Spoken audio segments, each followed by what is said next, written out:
Hey guys, welcome to a special edition on Integrated with Angela Erickson and the Traditional Thomist channel. Here, everybody is familiar with Nicholas Cavazos, the Traditional Thomist. How are you doing tonight?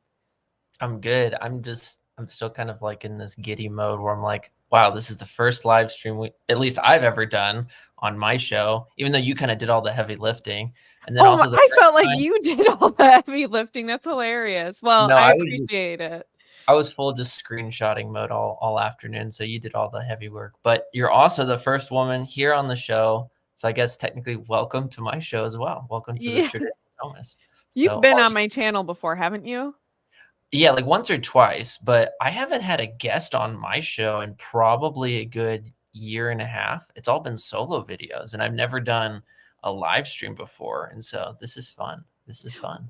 Well, we have done some live streaming on the Meaning of Catholic for the Ascent, but we haven't done that in a long time for many reasons. Exactly. Many Exactly. reasons.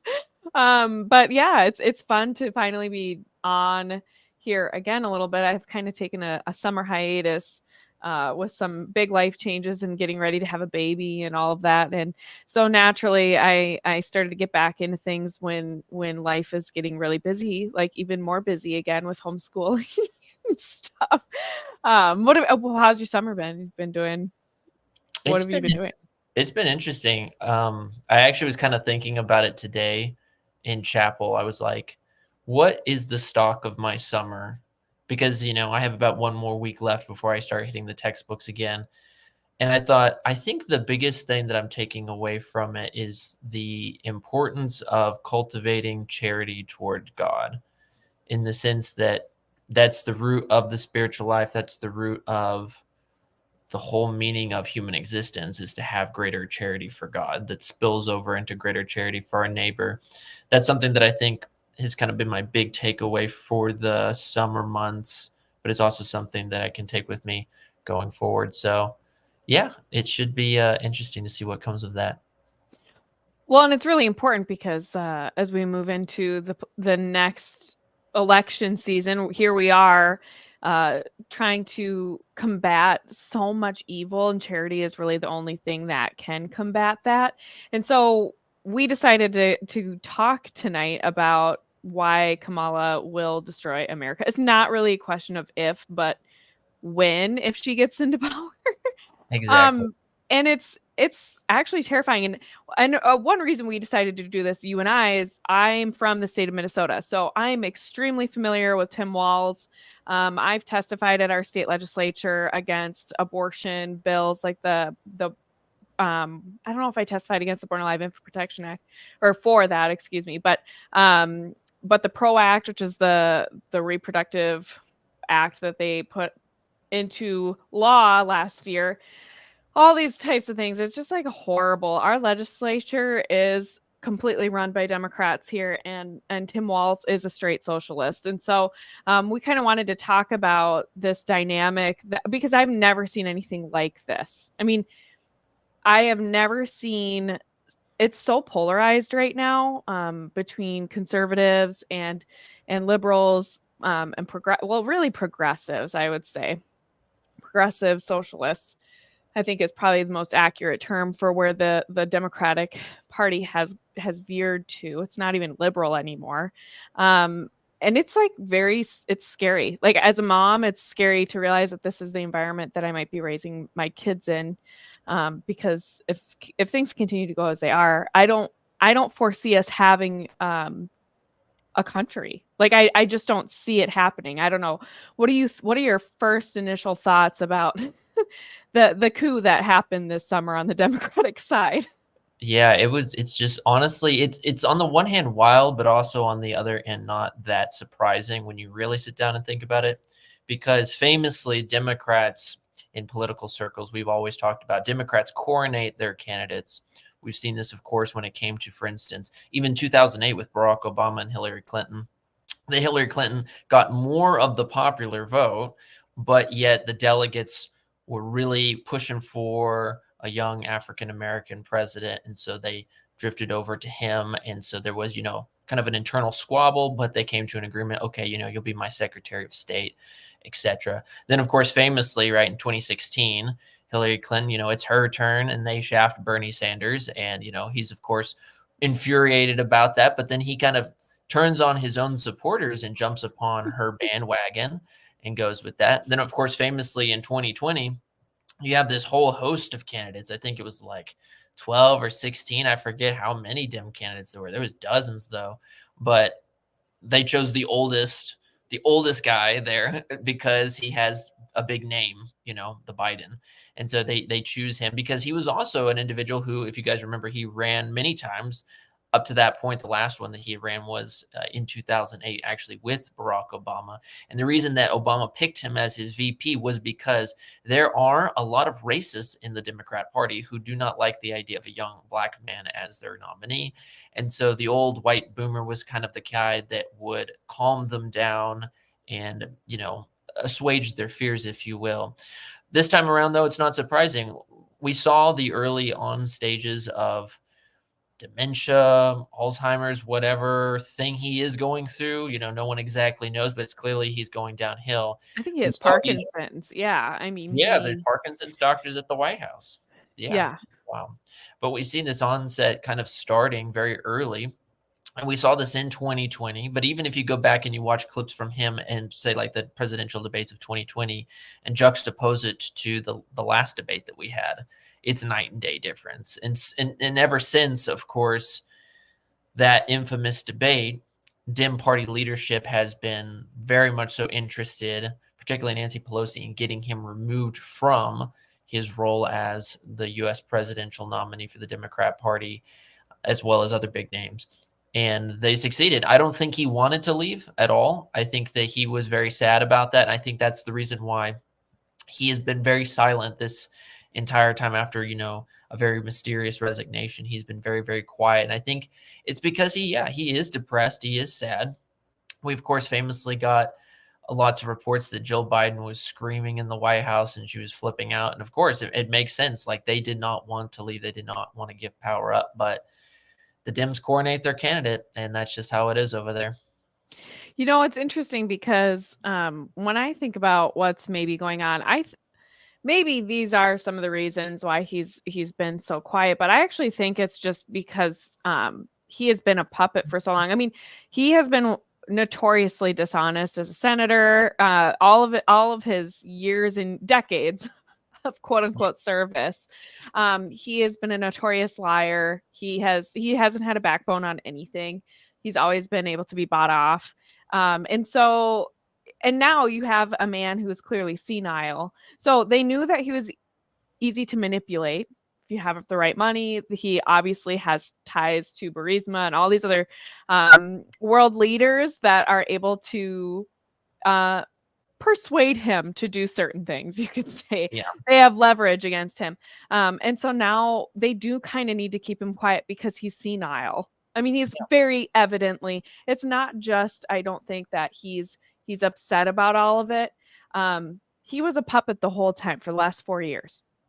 But now he's the puppet that needs to be quiet because they have a new person. They have a new marionette that they have to orchestrate through the next several months. And if he's not quiet, he could totally sabotage it. I mean, that debate with Donald Trump was absolutely devastating. And it was 100% on Biden's terms, all of it. And he absolutely humiliated himself and exposed the entire Democratic Party for what a bunch of frauds they are, because we were gaslit for the last 4 years when we were saying this guy is not well. This is elder abuse. And they actually thought that they could get him in front of a camera and that like nobody would notice that he is totally declined. So I think they have to kind of bury him a little, figuratively speaking. They have to keep him quiet for the next couple of months. Otherwise, Kamala has absolutely no chance. She has none. And the thing is, too, is that it kind of works to her benefit because the more she talks, the more of a moron she comes off. I mean, like, we all knew that she's so incredibly unlikable, but she doesn't do herself any favors anytime she opens her mouth. No, in fact, that's, I think, why the moniker Hiding Harris is becoming a thing. She Mhm. is very intentionally trying to pull this page from Joe Biden's 2020 playbook. The That's problem with exactly this, what he though, is did. twofold. Number one, it they can't use the whole health and safety sickness arguments that they did in 2020. They can't use that. I forgot They're about trying to that. drum it up right now with monkeypox. I don't know if you've seen that, but over the last couple of days, they've been trying to Oh, yeah, drum it's this. back. It's back. Yeah, and I'm like, well, I don't know if that was the one you're wanting to pick because I don't know how if people are aware of how monkeypox is spread, but Spread. Yeah. yeah. So that doesn't work. But yeah, she eventually has to do It's something because Mpox now. it's mpox. Mpox. Oh, okay. I get you. Yeah. Yeah. I think it's 27 or 28 days now that we've gone without an official interview from her. And she has given very few policy proposals aside from mainly platitudes. And then recently her economic policy, which we'll get into in this show. But it's very, very interesting. And this commenter right here, you're correct, Diane Elise. Oh, I'm pronouncing that right. Mainstream media is flipping the narrative. It's so powerful. It's very true. The clips that I'm going to show you guys today, I had to do some digging for. It's really sad. YouTube used to be a platform way back in the day where it was you are basically it's like your own little TV station and you put out what you want to put out, etc. But unfortunately, mainstream media, right? No one watches actual cable TV anymore, right? The average viewer, for instance, CNN is 68 years old, according to studies. So it's not something that my generation is going to go for. So of course, they publicize all of their articles and clips on YouTube. But when you're trying to just find objective journalism, it's very hard. A lot of the clips that I had to find, I had to dig deep after, going through, if you will, a wall of propaganda that it's just fawning over her. It's not objective. And so, like always, of course, Trump has to not just defeat one candidate, he has to defeat two, if you will, going into this thing. Well, the mainstream media has been well, that was kind of one of the things that people loved about Donald Trump. And I will be totally honest and transparent. During the 2016 election, I was not a fan of Donald Trump. I was a never Trumper. That's where I was at that time. Um, and in some ways, I think we all have like things that we don't love about him. I hope. I hope we're not just staring through rose-colored glasses. Everything he does and says is just this like amazing whatever. Um, but of course, there is no doubt that our country was in much better shape when he was in office than it is now. I mean, we're going to talk about some of the data points here, but oh man, the economy, we're basically in World War III. Like this, Exactly. all of the things that they accused him of, like say they would say, "This is what's going to happen." Donald Trump is just a dictator tyrant in office. I can't believe he has access to the nuclear weapons. And then we have Joe Biden and Kamala Harris, and it's like actually we might really be at risk of nuclear war. We might. Yeah. And it's something that's terrifying to me because I'm 26. They've raised the drafting age to 26. It used to be 18 to 25. Now it's 18 to 26. It Because they scares the can't death get anyone to go into the military. They Exactly, but can't. it scares me because I'm like, some of these individuals, I mean, just in my short lifetime, it's like, okay, I've lived through Iraq, I've lived through Afghanistan, I've lived through clearly messing around in Syria, clearly they're messing around in Ukraine, clearly they would love a war with Iran. I don't want to be involved in any of these wars. I'm in my foreign policy. I'm very much so more of a strict isolationist. I'm kind of just like, all right, how about we take all of that money and fill in the potholes that are just everywhere on the streets, or get the veterans off the streets, or things like that, as opposed to making bullets and bombs that go and kill children or something. I mean, it's absolutely insane to me when you think about how our tax dollars are spent. I'm all for a big and strong military, 1000%. I think our military doesn't get enough credit at all. But I do think that what we have is incompetent leaders who, because of the interests of money, would rather go and start a war in some foreign country than promote their own citizens' well-being. It's like we're going to get into energy in a little while, but for the fact is that, as an example, Kamala Harris wants to ban fracking. She wants to ban offshore drilling. Okay, so let's just get rid of the entire U.S. main, if you will, industry when it comes to energy. Okay, well, where are we going to get all that from? Okay, well, you got your Green New Deal plan, but right here and now, I mean, how are people going to be driving? Oh, okay, we'll have to buy money, or excuse me, we'll have to buy gas from Venezuela or some other country. And it's like, okay, what? This is the problem. You care about other countries more than you actually care about your own people. And that's Mhm. just the issue. Well, and how many more people are struggling here in the US economically because we have outsourced all of that economy, all of those resources. We've outsourced them when we have plenty of it here. I mean, that was one of the reasons why gas was so low when Donald Trump was in office. He was like, we have these resources. We're going to use them and make America great again. We're going to avail ourselves of what we have instead of always outsourcing this and sending our money overseas. And the thing is, too, I think people need to remember that a lot of these people overseas are being exploited. Like it's a multifaceted issue. It's not that we're just sending money over there, but we're also can further exploiting impoverished people, and then Yeah, we leave our own people impoverished. You know, exactly. it's horrible. It's horrible. It Um, is. so where do you want to start? Because I we think have I think lots of I videos and clips. yeah, I think even that's a good we should start off with that theme about caring for, if you will, non-citizens or just non-Americans more than they care about Americans. I think that's where we should start. And we can start with our clips on immigration. So for you guys who are watching this later or even live, what we're going to be doing is we're going to be going through maybe about 5 or 6 different policy areas that the Kamala Harris, Tim Walz team is going to get into. We're also, as we go through, I'm going to want to talk a little bit to Angela about her experience being in Minnesota and being under the governorship of Tim Walz, because she is a, if you will, a firsthand person of experience. And what we're going to be doing is really just showing you guys clips and statistics of what they have said, as well as comparing and contrasting what the Trump administration brought the United States versus what we're experiencing now. And I think this will be good. Angela is going to be able to give you guys the perspective really of Tim Walz. What I'm really wanting to show you guys is particularly the American dream is slipping away very quickly. And I can tell you guys from the bottom of my heart that Gen Z is suffering more ways than you guys know. Often people kind of meme about my generation, oh, they don't want to work, they don't want to do stuff, and there's definitely some lazy people out there. I'm not denying that. But there's a lot of young guys and girls who are working 2 jobs, 3 jobs just so they can go back to their apartment with their 5 roommates and survive. They don't even have we're contemplating as a generation. The concept of marriage not only seems far from us, we just see it as economically unrealistic, because we're saying, how can we afford this? How can we afford our own houses one day?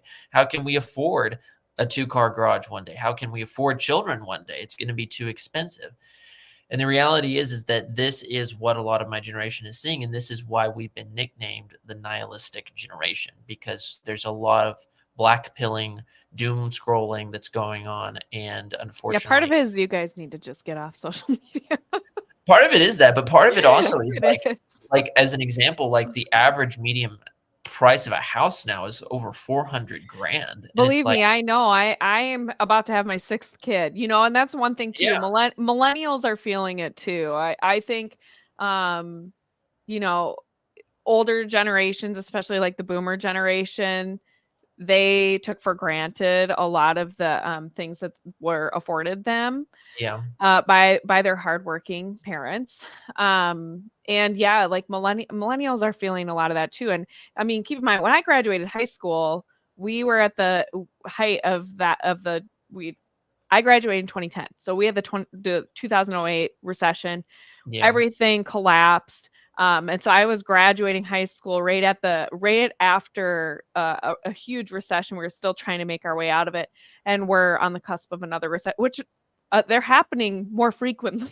These big, massive recessions, we swing really hard in one direction or the other. And now I have like 6 mouths to feed, which is like a frightening yeah, prospect. Most millennials are in an enormous amount of debt, and are not saving for retirement, are not able to save for retirement. They won't get their Social Security. I think I was just listening to something recently that like they can promise a percentage of Social Security until like 2038 or something.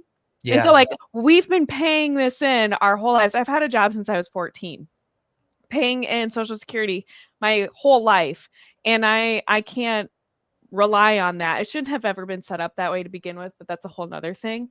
It's a mess though. Like we're in a total mess. I know. It is. Yeah. It is. So yeah, let's go ahead and talk about it. So what we're going to start first with, you guys, is we are going to be looking at the discussion around immigration. So, of course, Trump versus Harris's policies could not be any starkly different. I'll try to be as objective as at least as I can. Trump's policies at the moment when it comes to immigration are, number one, he wants to finish building the border wall. People criticized him obviously for the border wall concept in and of itself. Now all Republicans are signing on to that, which I think is somewhat humorous for some of his detractors. But people got to realize he got a lot of the wall built in his one term as president, but he didn't get it finished. Do you guys know why he didn't get it finished? He didn't get it finished because the House Republicans did not want to allocate him the finances. So all financial, power, if you will, inside of the U.S. government comes from the House. They have the purse strings, if you will, Congress does, and they did not want to give him that money. They said, okay, it would cost around $5 billion. We can't do that. That's too expensive, right? That's not realistic. Okay, well, by comparison, it's about $5 billion to build a sports stadium, an NFL sports stadium in the United States. But it's too expensive, they say. Well, okay, initially we were giving $230 billion for the border of Ukraine in this war that's going on over there. So we're going to use that as kind of our primer to get into this discussion around immigration, because as you can see, both neocon Republicans, as well as we're going to look at it right here with Kamala Harris's views, they're essentially the same thing. It's continuing the same horrible train down the road, but you'll just see how radical her views are. So why don't we take a look at, I guess it's clip number 1. I have these kind of randomly numbered, but I guess clip number 1, and we'll test it out. Okay. Border. At some point, we are going to the border. We've been to the border. So this whole thing about the border, we've been to the border. We've been to the border. You haven't been to the border. And I haven't been to Europe. And I don't understand the point that you're making.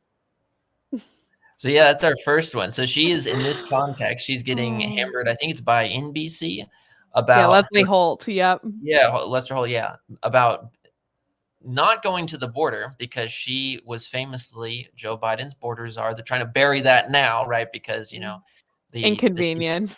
Conveniently, the White House openly works with these different propaganda networks to try to push forward their narrative. So they're trying to bury that. So he's criticizing her. He's saying, okay, what's going on here? You've not been to the border. There's a major border issue going on. We'll get more into the statistics as we go along. But yeah, what's going on here? And she says, no, I've been. And for the record, she's been to a border town where she went and had a photo op once or twice, but that was it. And at the point of this interview, I just think it's funny because she's insisting she's been, and then she just admits immediately afterward that she's not been to Europe, which is an insinuation she's not been to the border. So, well, I mean, it's just, it's totally different though. Like you don't have to fly overseas. She's traveled all over the country. She was just in Minnesota earlier this year with Tim Walz at one of the biggest Planned Parenthoods in the country. We have one of the largest mega facilities in the entire country.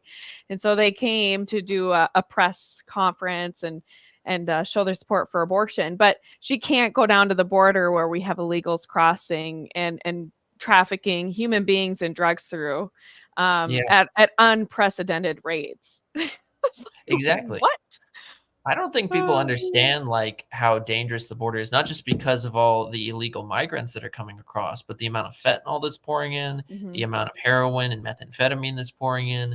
I often say that if we want to solve the crisis at the border when it comes to, for instance, drugs, it's two things. It's not just building a wall and having better security down there, better manpower. We also have to be teaching virtue on this side of the border in our school systems and promoting that to families, as opposed to, promoting legitimate vice, which is what a lot of people do through the whole, hyper sex positive world, literally just promoting degeneracy or promoting Pride Month and things along that nature.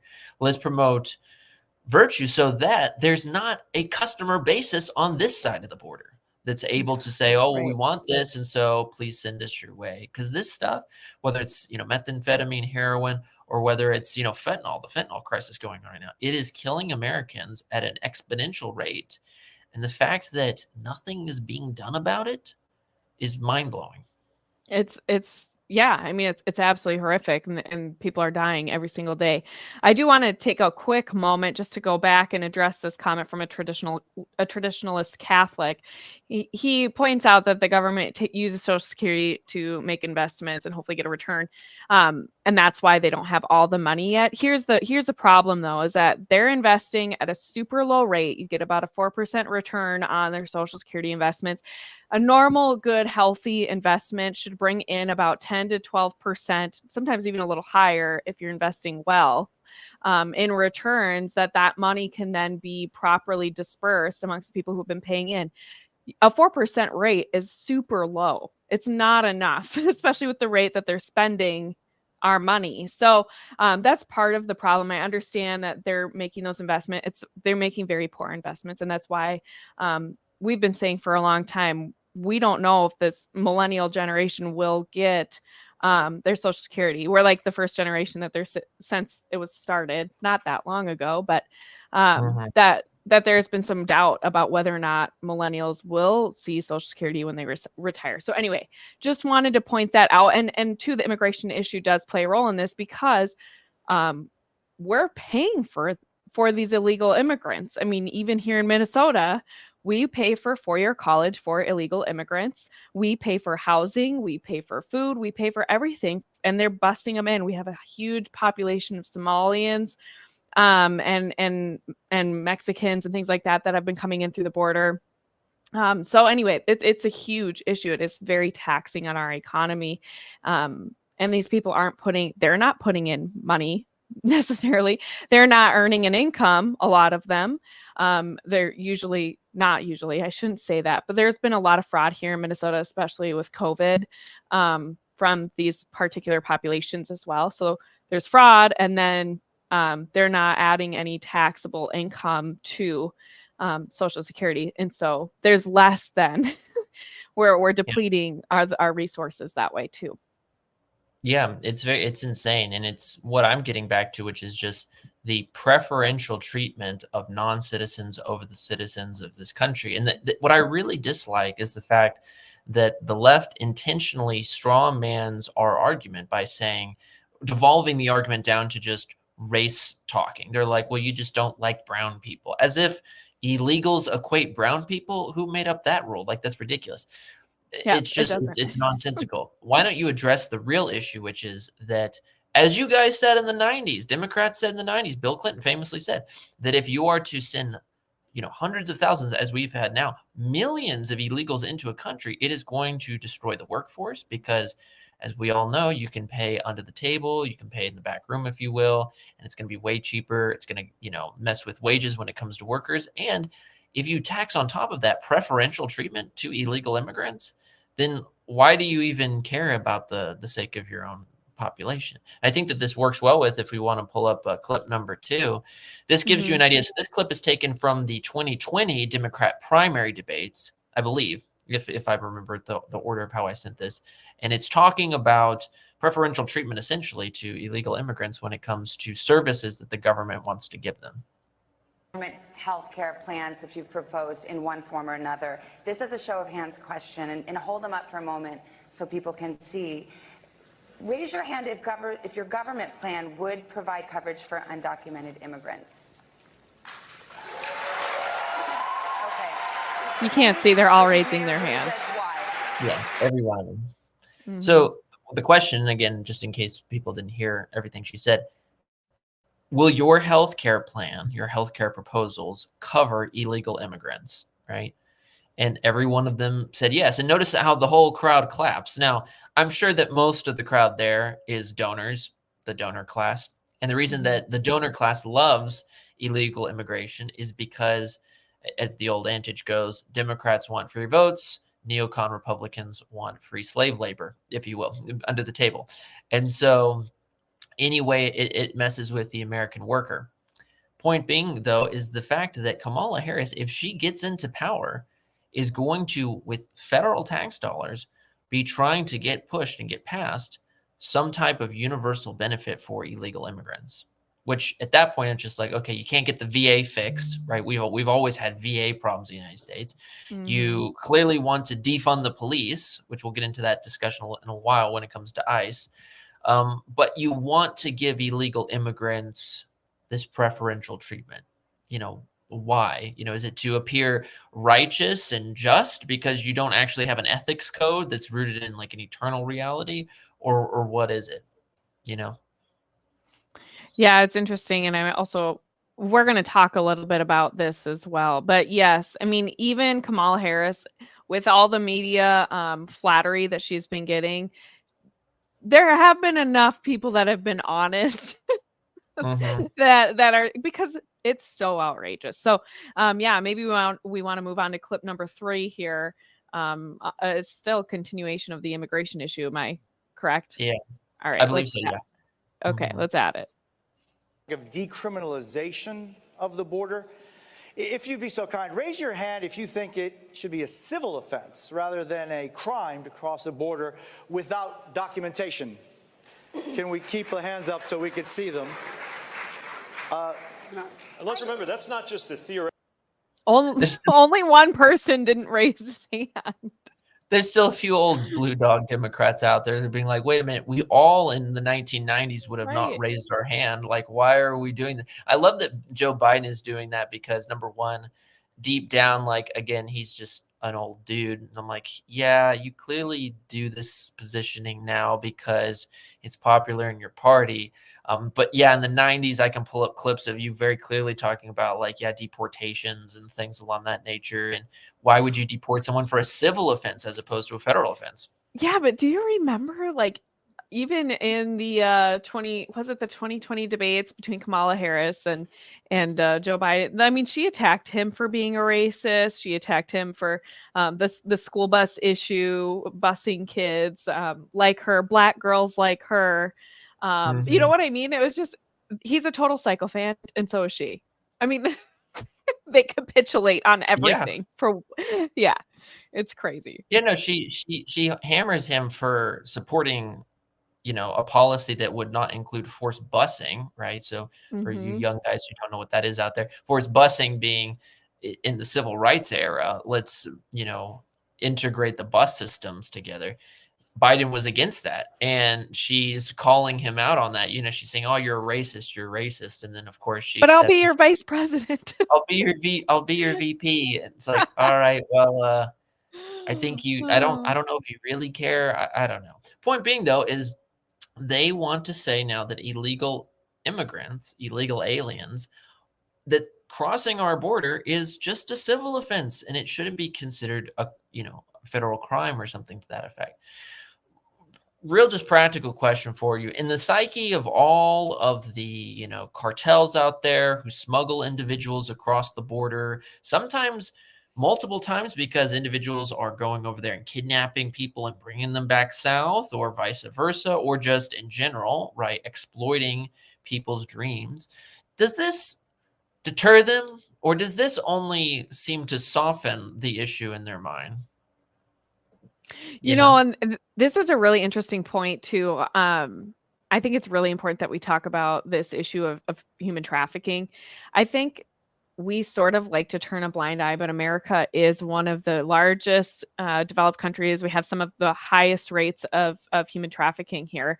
And Minnesota is actually one of the highest states for trafficking, which might surprise a lot of people. I think a lot of people look at Minnesota and we're like, oh, Minnesota, nice, which isn't a thing.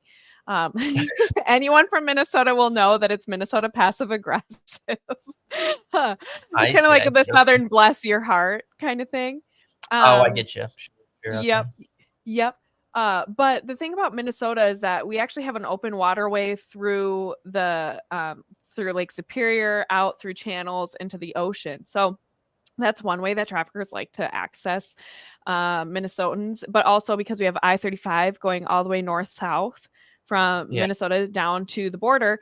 And because we have a high Scandinavian population with the blonde hair, blue eyes, it's considered more exotic. And so Yeah. you have women being trafficked out of Minnesota down south or out of the country through these waterways without being detected at very high rates. A lot higher than I think people realize. I remember when I was running a pregnancy center, I would have our staff do trainings to so that they could be aware of what red flags were for women who were being trafficked and were considering abortion. So it's really important that we talk about this because, yeah, Tim Walz, I've never heard anyone no policies, no major policies to try and prevent that type of trafficking here in Minnesota. We'll fight and scream and shout and do everything we can to make sure that abortion is legal through all 9 months of pregnancy up to the day of birth here. But we're not going to do anything to take care of these women who are being taken advantage of from down across the border, being trafficked all the way through these states. And human trafficking is an issue because obviously it's an affront to human dignity. But human beings are sold over and over and over again. So criminals, the cartel, all these people are making a profit over and over and over again on the abuse of these women. It's not like drugs where it's a one-time thing. And you're just like ruining people's lives. So Yeah. anyway, that's all. I'm like, I wish people understood that. And this is the governor that is a VP pick. Mhm. And these issues are not being addressed. They're not, and it leads to a good kind of theme that I really wish that we were seeing leadership in the Republican Party talk about. I see it a lot in Gen Z conservatives, so it's hopeful in the sense that it will come down the pike eventually. But it's that if we want to make America great again, it's not just that we should have good jobs or prioritize jobs for Americans here, or that we should have a secure border, or that we should honor the flag and respect our police officers, but it's also that we should promote virtue again, that we should promote living well and not promoting degeneracy and vice. Because the problem is this: Republicans have oftentimes thought that small government equates limited government. There's actually a difference between the two. A small government can be powerful and should have a voice to be led. A limited government just merely chooses to limit itself in various spheres of influence in the country's society. And what I see is we have a major issue here in the United States where we've abandoned a principle of of some of the founding fathers, where they recognize that the only way for this country to thrive is if we have a virtuous people. And so we can't just have this live and let live attitude, because whether we like it or not, when we mess up, we affect people around us. You can know this by analogy. When a husband cheats on his wife, it affects everybody in the house, the wife, the kids if they have them, etc., and vice versa. We obviously know through clear reason that when someone is a murderer or a serial killer and goes out and takes a life, right, an innocent life, that affects the community around them. But we don't like to admit it, but it's true that things like pornography affect the psyche of people around us, and it destroys us. Now, I'm trying to talk about this in the context of my state, which is really taking a fight, if you will, to the porn industry. Thank goodness that this is not merely a religious versus secular thing. The reality is that pornography is a health epidemic, because it has the same long-term effects on the brain as methamphetamines, as heroin, etc., as well as it has disastrous consequences for not just the treatment of women and the promotion, especially on a lot of these websites, of child material, but on top of that, it destroys the psyche of men who view women as objects. And when you look at all of the cases of serial killers, or you look at the vast majority of infidelity in the United States, somehow or another, it's going to be rooted back in pornography. And so we shouldn't be anti-sexuality. There's nothing wrong with that in its proper place and its proper order. But we should be anti-abusing our brains and allowing this health epidemic to continue. Yeah, and I think abuse is the perfect word. I think sometimes people think abuse is overused, and it can be in some situations, but abuse really is to use something in a disordered way. And so that's exactly what you're describing. And I think people need to consider all of the implications of that because yes, you have people abusing one another and people abusing themselves through misuse. So yeah, really, really important thing to talk about and consider. And I'm glad that Texas has been on the forefront of battling that. That would never happen here in Minnesota under Tim Walz. So yeah, thankfully there's been about, I think it's 11 states now that have either banned or are in the process of just finishing off the last touches of banning, for instance, Pornhub from their state's They internet, should. which is good. And how this links into this problem with immigration is that we, as you so eloquently put, we have a serious problem with human trafficking, but we wouldn't have it if we did not have an incentive in the country, an incentive of we've allowed and tolerated so much degeneracy that there's customers over here now who are looking for that type of thing. And, you know, therefore they're willing to buy it, or they're willing to, even if maybe, let's just say this, even if it's not their thing, their cup of tea, engaging in this type of heinous action. The fact is that we, whether it's through poor economy or just not teaching people, say, temperance when it comes to their financial goods, when we make money our idol, they're willing to sell drugs or sell humans for money, sell one of their own fellow human beings for money.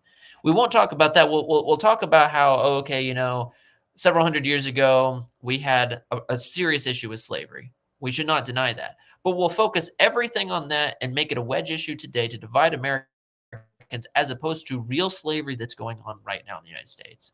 And I think it perfectly lines up with, if we want to get into the third clip, I think we're on clip number 3 now. Still on this, I believe it's I on think still we're on on the subject 4. of immigration. We're on Yeah. 4? Okay, Yep. we're on 4, yeah. It We're leads on 4. perfectly.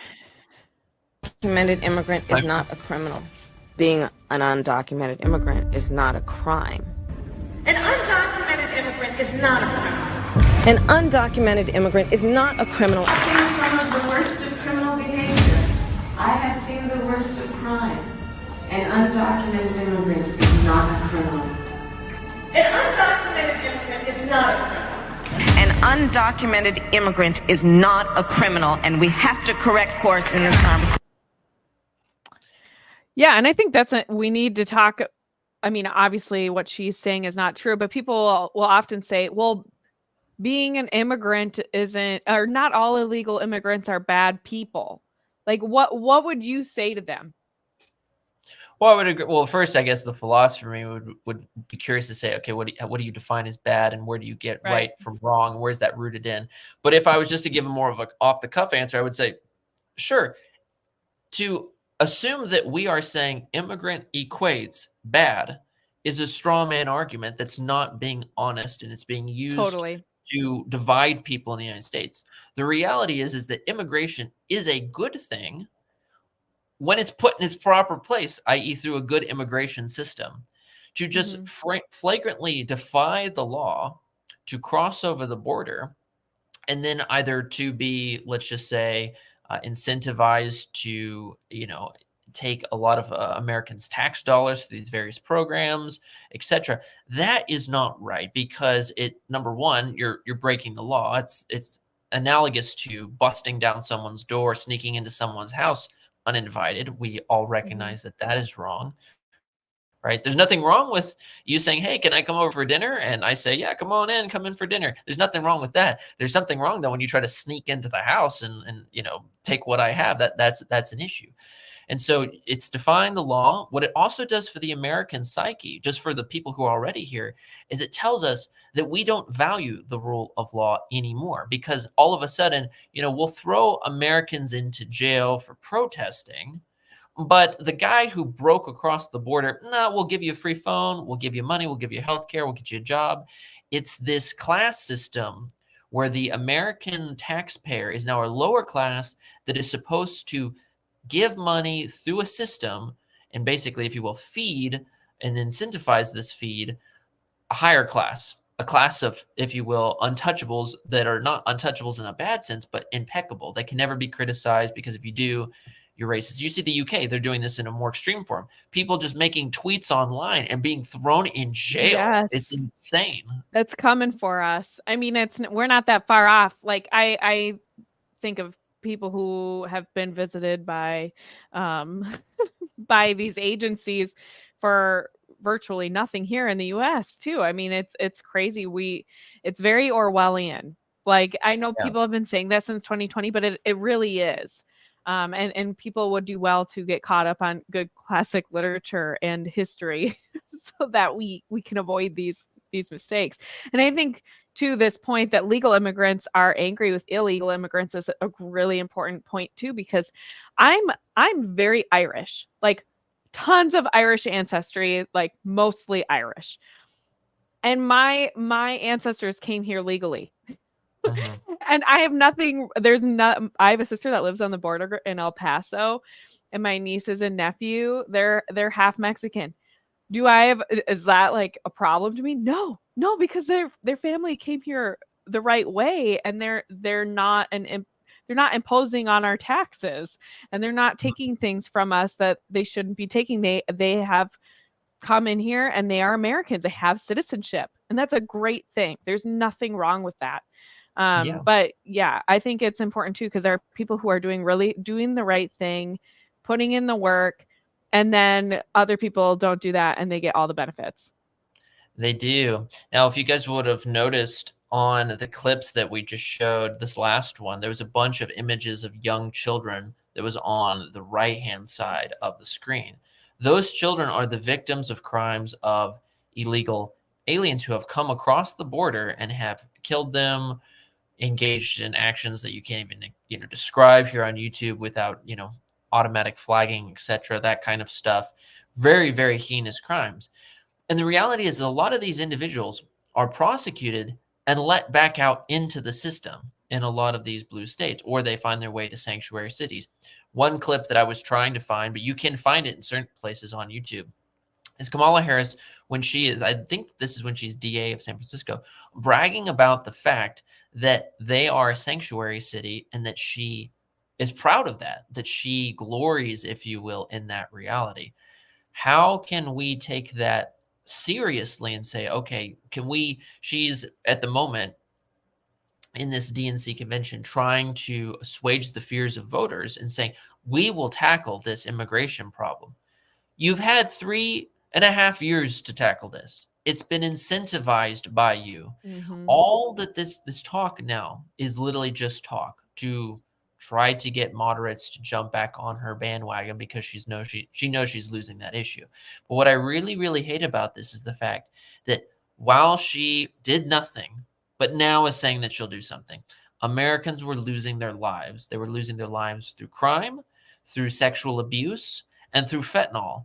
And nothing was being done about it. And if you criticize them, they straw man you and say, well, you're just a racist. I don't care what skin color you are. If you come into the United States and you are intentionally trying to harm the civilian population, then you are what we would call, right, a foreign, if you will, adversary to the United States in some form or fashion. If it's your desire to come and spread drugs into the society, what do you say to that? So it's super interesting because I just had this thought, and often I tend to look at things through the lens of abortion, because that's been so much of my work since I was in college. But and two things come to mind is how prevalent false compassion is on the progressive side of things. I would like to give many of them the benefit of the doubt. And not so much the people that are like way up there, like Kamala Harris. I don't think it's authentic. Right. I don't think it's authentic compassion, but for like the guy on the street that you're standing next to when you're pumping gas at the gas station, maybe they really do feel a sense of compassion for these people, and it's misguided, right? And I think too, what I find fascinating is that Democrats will say that unborn children are parasites, and that nobody should be forced to nourish and take care of this parasite. You should be able to dismember it. But people who are crossing the border and using all of our resources and we're being forced to pay for them, that's perfectly acceptable, even though we don't have a natural relationship with those people. We have a natural relationship to the unborn child that we helped create, we co-created. And yet that child can be dismembered because a woman should never be forced to sustain the life of another person, according to the left, but we are all collectively being forced to sustain the lives of these other people because they're human beings. It's like, well, okay. Like the unborn are human beings. These preborn children are human beings that we ourselves created. We have a natural relationship with them. And they're citizens. Yeah, They're it's natural born citizens. And then we have other people that we're being forced to take care of that we have no natural relationship with. exactly. I mean, you see in New York State the fact that there are schools that are having to give up their school buildings, or hotels that are being, if you will, rented Minnesota out. too. Yeah, Exactly. hotels are being filled with illegal immigrants that we're paying for right now. And it's like Exactly. It's like down on you the have to, low key here in Minnesota. Yeah. yeah, it's insane. Like you'll have to pay for this, but at the same time, people who are naturally born in your own country, second class citizens. And so this is a major issue that we've seen, whether it's immigration or whether it's even just, let's just say, trade or abortion. We see the downplaying of just Americans at every turn for everybody else. Why? Is it because these individuals in Washington have massive hearts for people? Is Washington known for having massive hearts for people? I don't think so. The reality of the issue is this: they care about what does their handlers want to say, what do their donor class want them to say, multi-corporations, what do they want them to say, etc. And they want to have some type of blending together, if you will, of the entire system. And it's absolutely insane. Now, it leads perfectly into this next clip that we're going to show, because naturally we see the injustice of what's going on and we're saying, yo, this is not right. And naturally we want to defend ourselves. And I'm not advocating anarchy here or vigilantism or anything like that, but I do believe in self-preservation. That's just a truth of the natural law that's rooted in reason. And so naturally in our own society, we have to protect ourselves with modern technology, which happens to be firearms. And so when we look at, for instance, the two positions, Trump clearly is in line with, I would say, I would argue, as someone who's very, very right wing when it comes to firearms. He has a more mainstream rational position of, let's keep essentially the system as is, etc. Whereas Kamala, she is basically the female Beto O'Rourke in this situation. If you guys infamously remember when he got up on stage and said, hell yeah, we're going to take away your AR-15s, your AK-47s.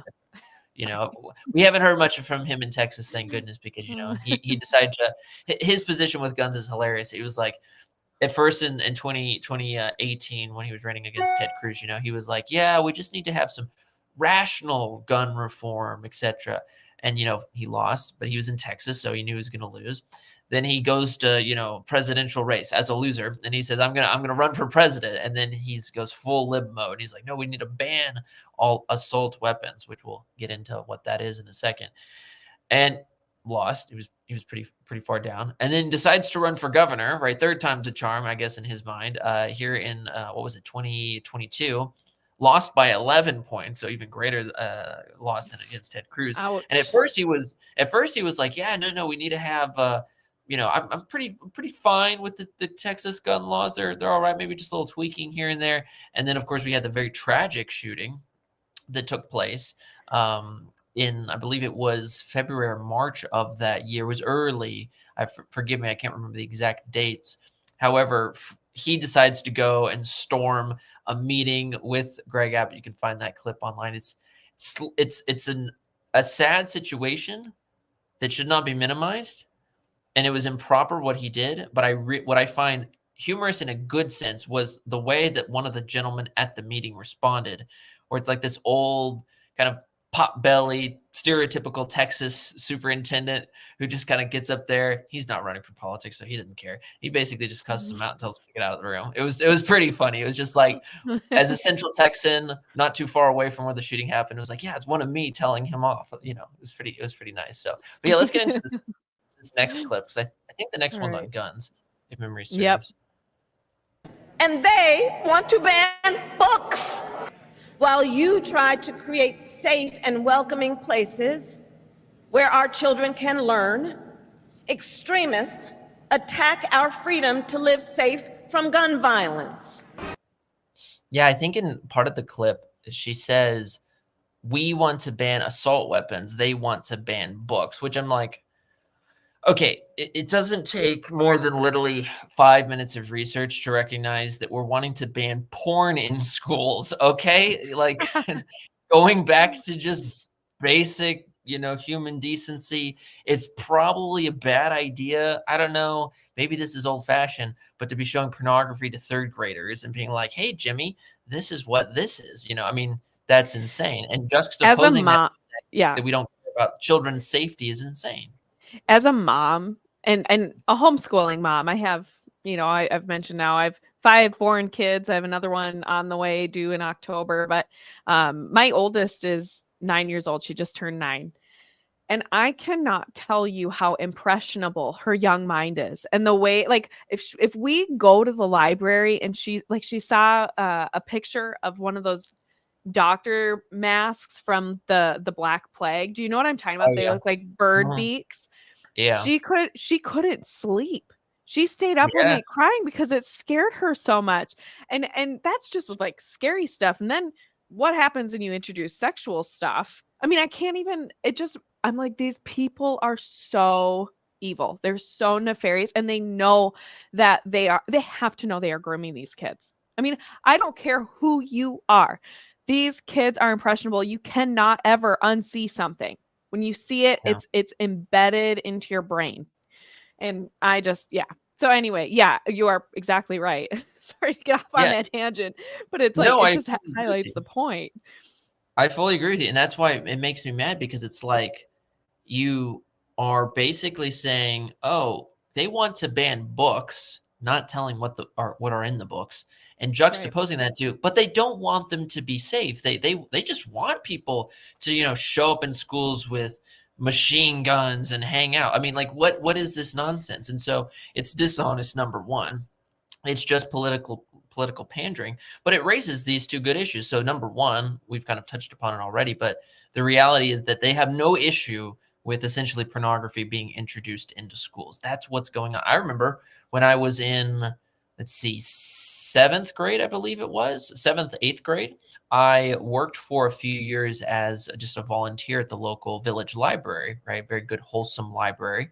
And, I went there as a kid, and you'd have story time, and, there would be all like the kind of like the local people that would come out to perform. Sometimes it would like, magic tricks, or they bring the animals, and it was very wholesome village library. But then I remember we got later on a young adult section added into the library.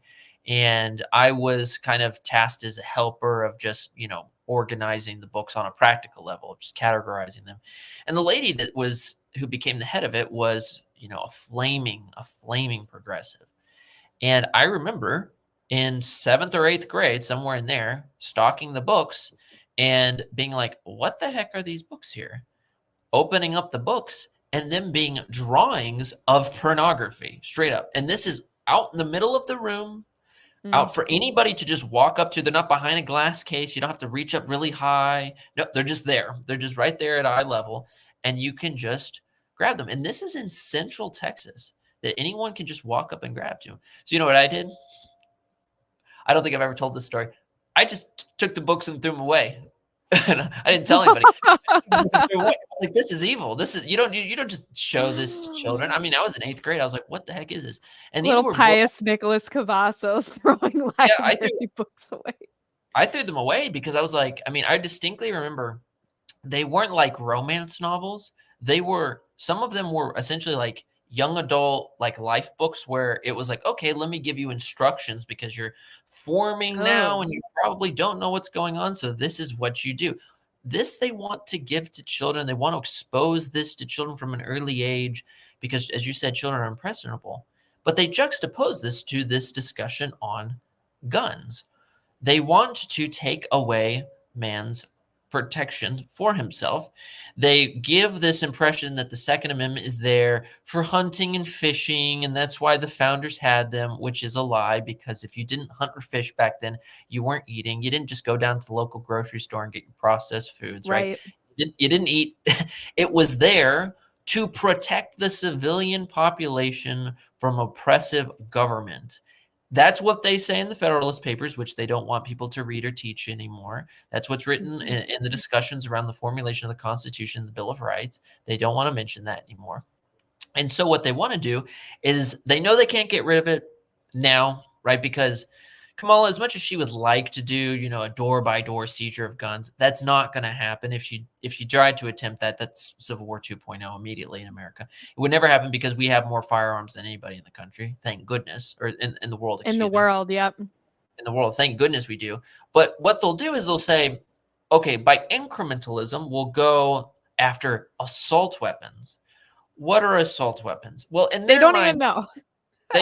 In their mind, I think it's any gun that looks scary. I think that's essentially what it is in their mind, because typically as a gun owner myself, all you really have to do is just say, well, what is an assault rifle? And they'll just say, it's one of those an AR. I was gonna say an AR-15 or 17 or 19. They can never get the number quite right. But I've seen Sheila Jackson, God rest her soul, she's passed away, but she was a very insane liberal U.S. representative from a district around in Houston. And what she famously said was it was after one of these tragic mass shootings. She said, I went and I held an AR-15 in my hands, and it weighed as heavy as 10 boxes. And the round it shot, a 50 cal, round that it shot. And I just busted out laughing, because anyone who's ever owned a firearm knows how insane that is. First off, an AR-15 is like maybe 5 pounds at most, even with the magazine in it. But number two, the big clue is an AR-15 round, a 5.56 round or 2.23, it's about like this big or so. 50 cal bullets like this big, it's like 7-8 inches, if not more. So I'm like, you clearly don't know what you're talking about. And so I think what they want to do is they want to portray guns as scary, right? Guns as bad, as opposed to having a legitimate, good and healthy gun culture. A good and healthy gun culture is not what we do now, which is, like, for instance, hyper glorifying violence. I do think that that's an actual issue in the United States, is hyper glorifying violence, as opposed to telling, historical narratives that include battles and things. Glorifying that, or not exposing, I would say, children with good teachers at proper ages to the notions of self-protection that include firearm safety, promoting firearm safety, promoting firearm training, and then on practical levels, implementing these things in the context of school, implementing also teachers on how to protect themselves from these insane people. Also, of course, we could go off into the discussion of, and I won't touch on it now because it's another tangent, but why a lot of these school shootings go on. Of course, there's mental health involved, but there's also the reality of, well, you took prayer out of schools, you teach children that they're descendants of animals, and then you're all of a sudden surprised when they act like animals. You don't teach them virtue. And when you also add in things like the horrid dating scene for young people today, it's like, okay, you have all of these external factors adding on top of each other that make it terrible. So what she would like to do is ban assault weapons, which is code language for ban any weapon that can essentially carry more than 10 rounds in its magazine. Mm-hmm. Yeah, and that's just the beginning, right? Because you mentioned this incrementalism, and I totally agree with you. I have my concealed carry permit. I have a couple of guns myself, and to me, it's a great equalizer. Yeah. It's a great equalizer, especially when I'm pregnant or distracted with a bunch of kids. That's something that I think about. In fact, recently, we've seen an uptick here in the area that I live in stalking and possible abductions. One of my best friends was followed through the store by 2 men. I won't say where it looked like maybe they came from, but they didn't look like locals. I'll say that. And she was followed through the store, and I thought to myself, geez, like if that were me, I would really pray that I had my gun on me that day.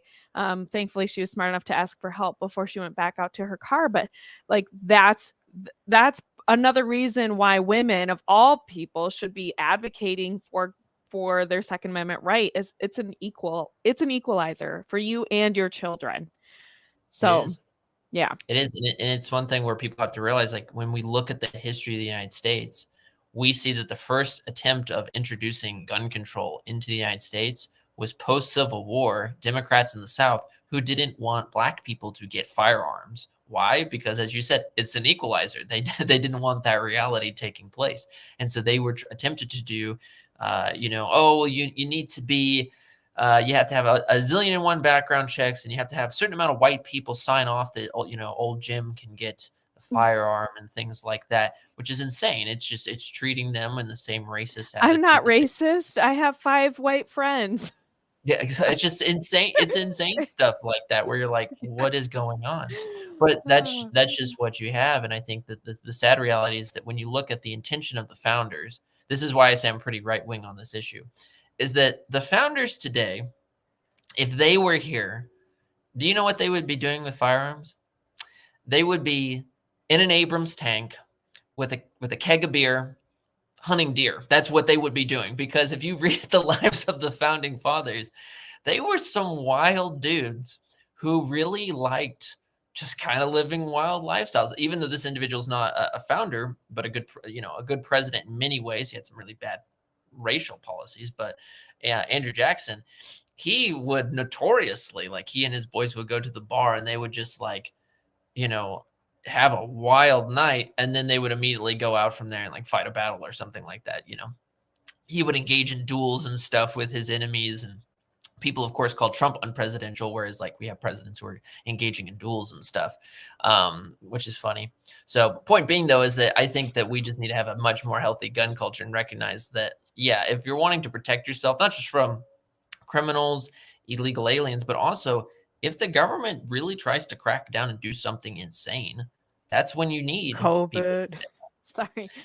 Sorry, if there's like another pandemic or where like you're locked in your homes or something. And and speaking of all of that, I mean, here in Minnesota, cities literally burned. I mean, Minneapolis was burned to the ground, and some of those people were coming out of the cities towards the suburbs. I live like 35-40 minutes outside of the cities, and we were concerned that certain pockets near me were going to be up in flames with gunfights and fires because of the chaos that erupted at that time. So yeah, I mean, did we have our guns ready, locked and loaded? Yes, we did. Yeah, it's something insane. I think to transition to this though, that because we're kind of building on this notion of just like the lack of genuine care, believe the next clip is our first clip on the discussion of the economy, if memory serves. Yeah, so let's go ahead and take a look at that and kind of dive into that discussion. Of groceries, housing, and other essentials for many Americans. As president, I will take on the high costs that matter most to most Americans, like the cost of food. A loaf of bread costs 50% more today than it did before the pandemic. This election... Speaking in the battleground state of North Carolina, Harris was making her first major economy-focused speech as the Democratic presidential nominee. She announced a sweeping set of proposals, including plans to introduce a federal ban on price gouging on food and groceries, to lower prescription drug costs and build more affordable housing. Okay, but she called it price gauging. Number one, she doesn't know anything about the economy. And number two, she's been in office this whole time. Yeah, I know. Did you see that Donald Trump created an ad and it was just her saying that? And he's just clipped it and said, "I'm Donald Trump and I approve of this message." That's pretty good. I love that Trump is back on Twitter. I love it so much. I'm not even on Twitter, but I've been tempted just to get a private account just to watch that because I'm just so happy he's back. But yeah, I mean, like, notice that kind of line that she gives. She says, a loaf of bread costs so much more now than it did before the pandemic. I agree with you, but who was in charge before the pandemic? It was Donald Trump, your adversary. She's done nothing to fix the economy. Now, people can say, well, she wasn't the president, but you're the vice president. You're right there. You're right there calling the shots along with the president, and nothing's happened. So I think to get into a little bit with her economic proposals, rightly, we see left-wing publications coming out and scratching their heads, and they're like, there's some other countries that have tried to pull this, like, I don't know, say Soviet Union, right? So basically, for people who don't know what her main policy is, I'll focus this in on a really practical area of, for instance, groceries. So in her policy, what she wants to do is essentially engage in the stopping of price gouging, which will in effect produce the result of large corporations, because they're large, they're multinational, etc. They're able to keep their stores open, right? But smaller industries are going to suffer because they cannot, if you will, mess with the prices. They can't engage in things like that. And so the end result will be your mom and pop stores or your smaller grocery store chains, your local or maybe even national grocery chains, etc., that aren't multinational or billionaires, etc., are going to be closing. That's why I've even seen some liberals say this will just do nothing more than open up bread lines here in the United States, because what else can we do? I mean, if that's the case, as opposed to Trump's proposal, which is let's get rid of, first and foremost, the inflation by mass deregulation. So much of going to what you talked about earlier about the 08 crash, so much of this would be solved, and all of these recessions would be solved if we would just hyper deregulate the economy. It would, and it's not that the reality would flow forth from that, which would be, okay, competition can come in, invite all the businesses of the world and say, yeah, come start jobs here, right? And we're going to have very little messing around with what you guys do, as long as it's, ethical, of course. And you guys just compete with one another. That would lower the prices tremendously, because the American buyer would say, hey, I like Jim's proposal better than Bob's proposal because it's X, Y, and Z cheaper, etc. And so, but she doesn't want that to take place. She would rather have some type of insane economic proposal that would start bread lines. I mean, her running mate is at least a socialist. And I don't think, it's my understanding she's kind of a socialist too. For sure, her dad is. So, yeah, I mean, it's not really surprising that that's where her brain goes. Yeah, get into a little bit of that, because again, you're in his state, Tim Walz' state, and for a lot of people, I knew a little bit about him, but it was just a little bit, and it was only because I'm really invested into politics. But a lot of people are like, yo, who is this guy? I don't know who he is. Like, I mean, the other day, he's kind of getting trolled for this, but like the other day, he's like, I'm just your average Midwestern white guy. I like my crunchy, my hard shell tacos, and things along that nature.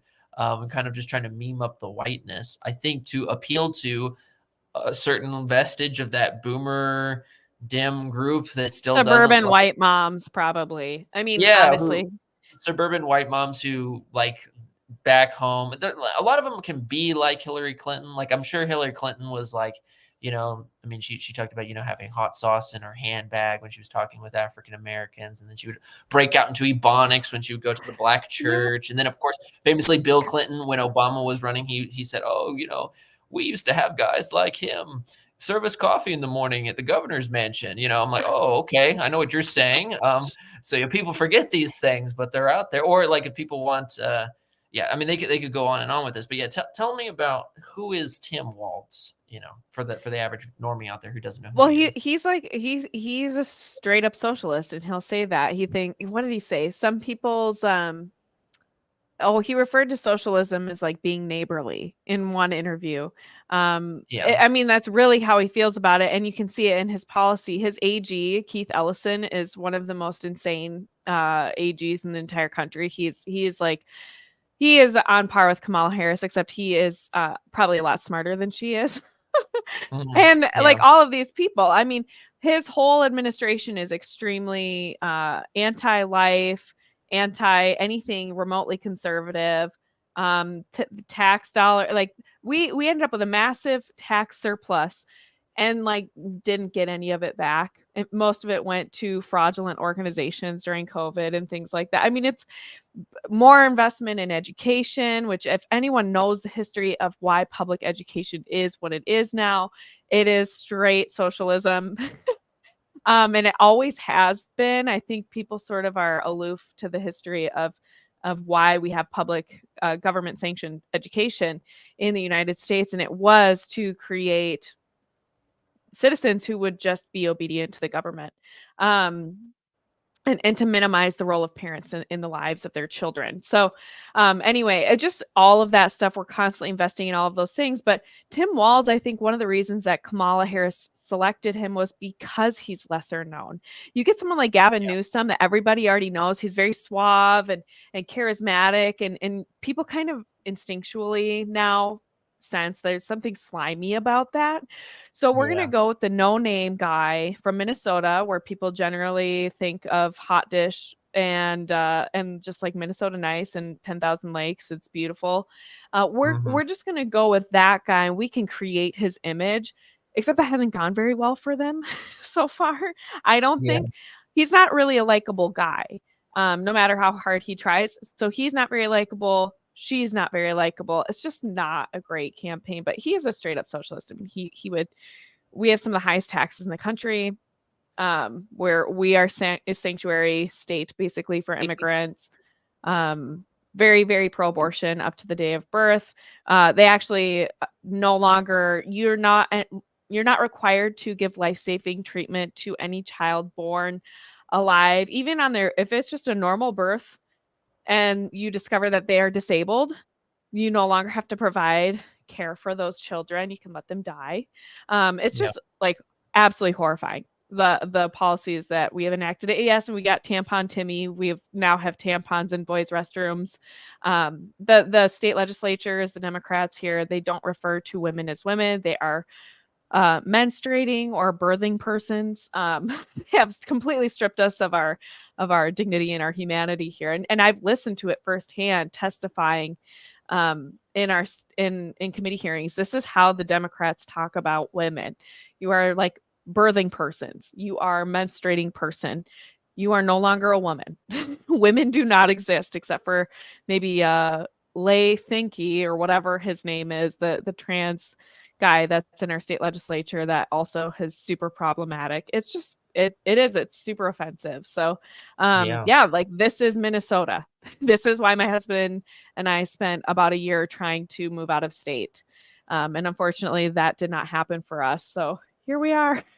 We're still here. I want to get into a few of the things you said, because you're right. So I think I think you're right. She picked him because he is a no name. I think she picks him primarily because he satisfies a lot of those white boomers who don't like, people of color. It's funny because, again, in their warped world, if you were to say colored persons, that's offensive. But if you say people of color, literally just inverse it, then it's all of a sudden okay. It's these word games that they seem to play with, and you see this applied to women. So I think that she does that for that reason. I think it was a bad pick because, one, it's from a blue state, so it's not like you really gain that much, if you will. Two, he doesn't seem to be the most likable overall. But one thing that he's been criticized very hard for is, one, this whole issue when it comes to tampons in boys' restrooms, which, again, the media is trying to gaslight people and say, well, no, the state legislature and Governor Walz, they put in this policy because all they were trying to do was give tampons to public schools. Right? I mean, you don't want your kids to be in public schools and not have access to this stuff, right? Overlooking the fact that they're putting this in men's restrooms, right? Which, dudes, let's be honest, that's not the problem that we have in the restroom. That's not our issue. And so therefore, that's insane. So if you can speak a little bit more about that, and then also, I was going to mention too, the things that they initiated during COVID lockdowns were insane. Yeah. We did have we had a legit snitch line. In fact, people called on my father-in-law when we'd get together for Christmas and Thanksgiving, because my in-laws and our family, like we ignored all of it. There were no masks in sight, and we all have a ton of kids. And we were going to get together and we are going to enjoy each other's presents for holidays, and we're going to celebrate. But yeah, I mean, people were calling the snitch line. In fact, our deputy sheriff here in the county that I live in basically told all of them, mind your own business when people would call on us. Yeah, he was great. But yeah, there was a legit snitch line that Walz put together. And while the cities are burning and on fire, they actually had the National Guard going down and shooting people with paintballs if they weren't inside their homes. Because you can imagine, you have COVID, you have the pandemic, and then you have the George Floyd riots going on at the same time. It was chaos. It was chaos. And then meanwhile, you have Kamala Harris bailing people out. We do have stuff about that, but she was encouraging people to donate and bail criminals who were arrested during the riots out of jail. She was. And yep, she did that. She did. She has said that she has not done that. That's not true. She did that. And the governor too, like everybody was attacking our police force and everything. And so now our police force is dwindling. And it was so funny because then the police stopped working in these areas. And all of a sudden, these particular areas with high crime rates are going, where are the police? How come there's no more police presence here? There's no one to help us. It's like, well, you guys have been calling them pigs and trying to throw them in jail any chance you get. So yeah, I'm not surprised you had massive amounts of the police force go into retirement early because they were so done. They were just done with it and having no support from our governor or now our vice president. So yeah, I mean, it's just absolutely insane.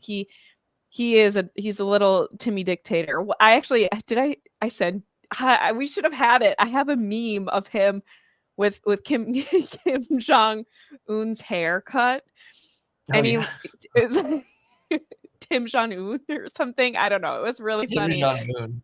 Yeah, it was pretty good. Yeah, I'm gonna send this in the private chat if you can put it up on the screen. This is my probably all-time favorite media piece of all time. The headline should tell you enough about how these people try to gaslight you guys. I love this headline so much because, again, this is just what the media likes to throw in your face. Black Lives Matter protests may have slowed the overall spread of coronavirus in Denver and other cities. New study finds. This is from 2020 itself. This is look at all those brave people. They're so brave. Yeah, this is the insane thing. People get locked in their houses like criminals. As you said, there's snitch lines going on, right? But if you decide to go out and protest, that's all cool. It actually stops and slows the spread of COVID as the experts find. Well, that was the thing, is like we could go into restaurants. We had to wear masks. I can't remember how many times people would stop me and be like, ma'am, you need to put on a mask. And I could walk to my table with a mask on and then take it off and sit down and eat. Like, yeah, then and sit down the whole time. I'm like, wow, this is such an intelligent virus. It's amazing. That was another thing.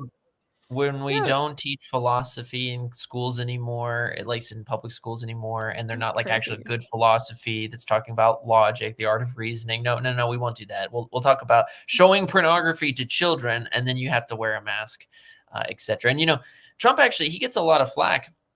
Some of it being deserved, some of it I think is hyperbolic. But about that whole situation, I have a lot of individuals who, when I'm showing them the realities of this insane reality that we might have Harris as president, they'll say, well, Trump in 2020, right? He's the one who shut everything down. I'm like, okay, yeah, fair.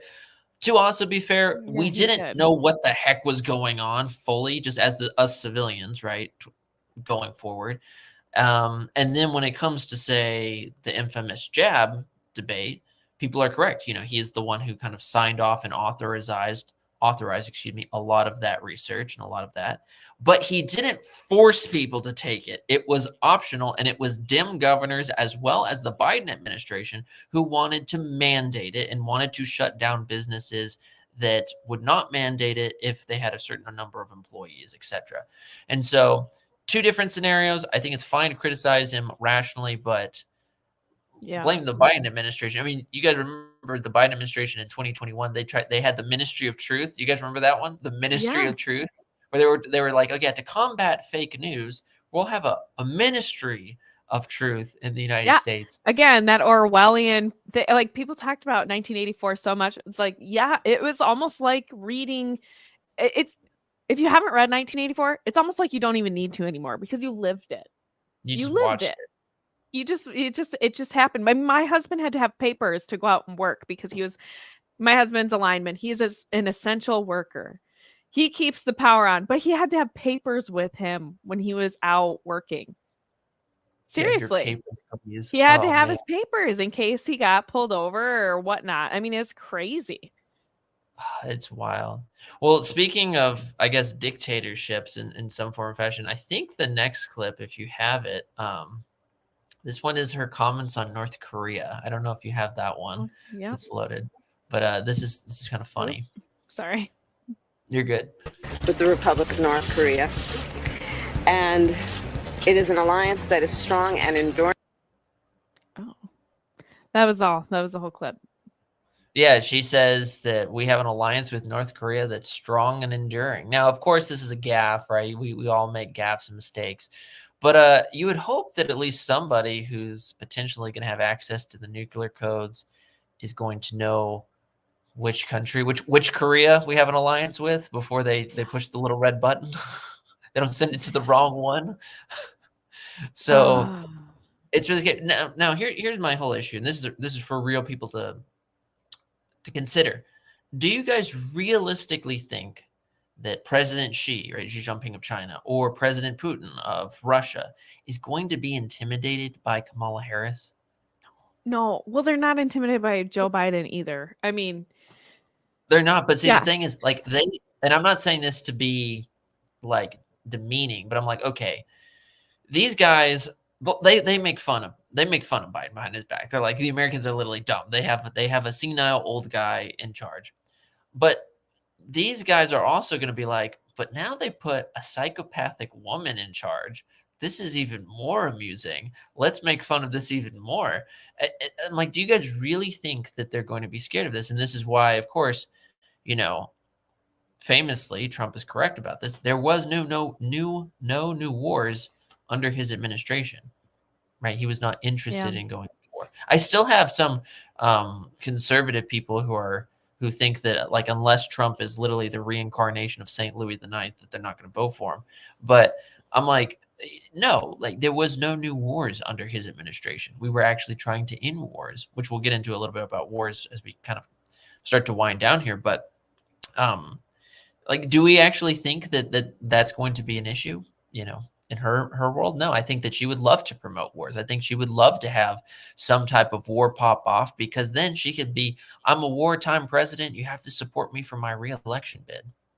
Well, and that's where we talk about the military-industrial complex. And there's the reality. We can support our military, but there is sort of this dichotomy within the military. There are many men and women who are there serving with a great deal of integrity. And then you have the complex that is driving all of this because there's a lot of money to be made in war. Exactly. Yeah. Exactly. And that's the scary thing. There's a lot of money to be made. And I think that she would love nothing more than to have some type of armed conflict, with Iran or something. And it scares me to death because, again, I'm 26 and I'm going to be one of those people where it's like, okay, you're young and healthy. We'll put you in, you're off the bench to the game. Well, hopefully they when's your birthday? My next birthday is in June of next year. You know what was so ironically funny, in a dark way? I, for a year, was joking with people, oh yeah, I'm almost out of the draft limit age. Let's go. I bet you though, like the day before I turn 26, they're gonna raise it. Literally 2 days before my birthday, June 6th, they raise it, and I'm like, that was real sad humor of mine. I cannot believe it. There are no coincidences. No, no, and Sorry. I was just, oh man, it's so bad. It's so bad. But I mean, that's just the reality. If she gets into Mhm. power, that's what it's going to be. So, So if you what want do to, you want to pivot to? Yeah. so We've let's still talk got a about, I lot think, a here. little. Let's talk about, yeah. Let's throw up. Do you have the economy percentage slide that I sent you? Yes, I do believe I do. Yeah. So this I one's do. good just for a little discussion, a quick look see. So in the very small print that people cannot see, they can look up this image itself. But the Trump campaign has been posting this. These statistics go back to, as an example, labor statistics from the Bureau of Labor, etc. But when we look at this, we see under Kamala and Biden's administration, we see gas is up 51%. All of you guys in the chat and who watch this later can agree gas prices are insane, especially you truck drivers out there. You know what I'm talking about? It's insane. Well, and I would love for people to post the highest number that they have seen in the last 4 years. We broke $4, I think, here in Minnesota, and that was like insane to me. I was obsessive for a very long time. It was like the first time in my life I started really paying attention to gas prices because I drive a lot for our homeschooling co-op, and to do other naughty things like buy raw milk, It's Oh, just oh no. I'm a rebel child. Yeah. So, but Uh-huh. I would love for people to post like, what is the most that you spent on gas over the last 4 years? Yeah, I think mine, like the highest it got here in Texas, because Texas, thankfully, we have a lot of oil and our governor tries to deregulate as much as he can when it comes to gases. I think it got up to around $3.80, I think. Wow. And that was back in 2022 during the summer when it got really, really bad. That was still pretty bad. But when you think about it, it's like, okay, half of us in Texas drive pickup trucks, so if you have a VA pickup truck and gas is like as it is right now, which is around $3.19. It's like, okay, well, Mhm. do the math. You're going to be easily getting $65, $70 a tank over and over and over again a couple times a week. All that adds up, and it adds into some of this other stuff. When we look at it, electricity prices, 32% increase in And the those are only last. going to go up. They're only going to go up. And one thing I want to emphasize this. The Trump tax cuts are set to expire in 2025, which means that if they are not renewed, all of these prices are going to go through the roof. And look, when we look at some of them, for instance, groceries, 22%, eggs, 47%. I love me some eggs in the morning, right? Most of you guys probably out there do as well. Those are going to go up exponentially. When we look at rent, right, Gen Z is really feeling this really hard right now. And that's why if you go onto even TikTok, you see Gen Z people talking about why they're wanting to vote for Trump because they can't afford rent anymore. And they're saying, why did I go into debt getting this essentially phony degree that I'm never really going to use because they want 20 years of experience, even though I'm 19 years old or something. And I can't afford to, pay my bills for rent. And when we look car insurance, how can these young people afford car insurance? 54%. Gen Z, how are you going to be able to afford groceries, gas, rent, car insurance if the Trump tax Home cuts expire? insurance is insane right now too. I mean, all of it is, yeah. It's going to go insane. K through 12 food up 66, right? So when we look up altogether, the central one, 20.2% prices up. This is insane. And it's only going to get worse, whether it's her economic plan or the expiration of the Trump tax cuts, because she's clear. She doesn't want to renew them. It's going to be wild. Yeah. And I mean, like I said at the beginning of the show, it's trying to feed a family of our size has, well, maybe more people need to talk to Rob Fatzinger or something, but it's like it's really hard to eat well, like healthy, and raise a bunch of kids right now. I mean, like that's just a challenge right now. And I think a lot of people don't even think about it because not many people have big families anymore. I'm big, and I'm not even. I mean, 6 kids is like used to be an average, typical size family. It's not anymore. And part of it is this economy. A lot of people don't want to have kids right now because it's hard to. Exactly. It's really, really rough. And I think it's so sad. Yeah, think about the single parents that have no choice but to work. So I have to make a decision between paying bills and putting food on the table. We're in a first world nation, and we're really having to wrestle with, okay, do I put food on the table or do I pay my bills?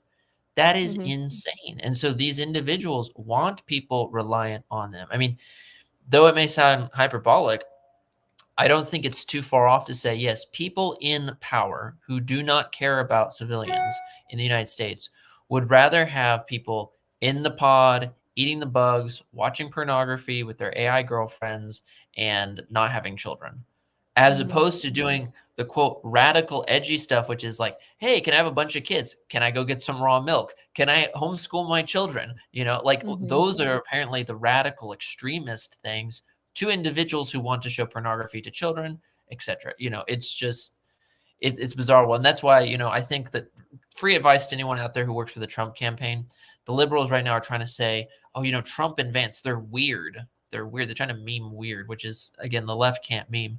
But just respond. Yeah, we are weird in a world where people in power want to show porn to children, chemically castrate children before they can even decide whether or not they want to have a tattoo, you know, etc. You know, yeah, sure, we're weird if that's your standard of normal in this insane world.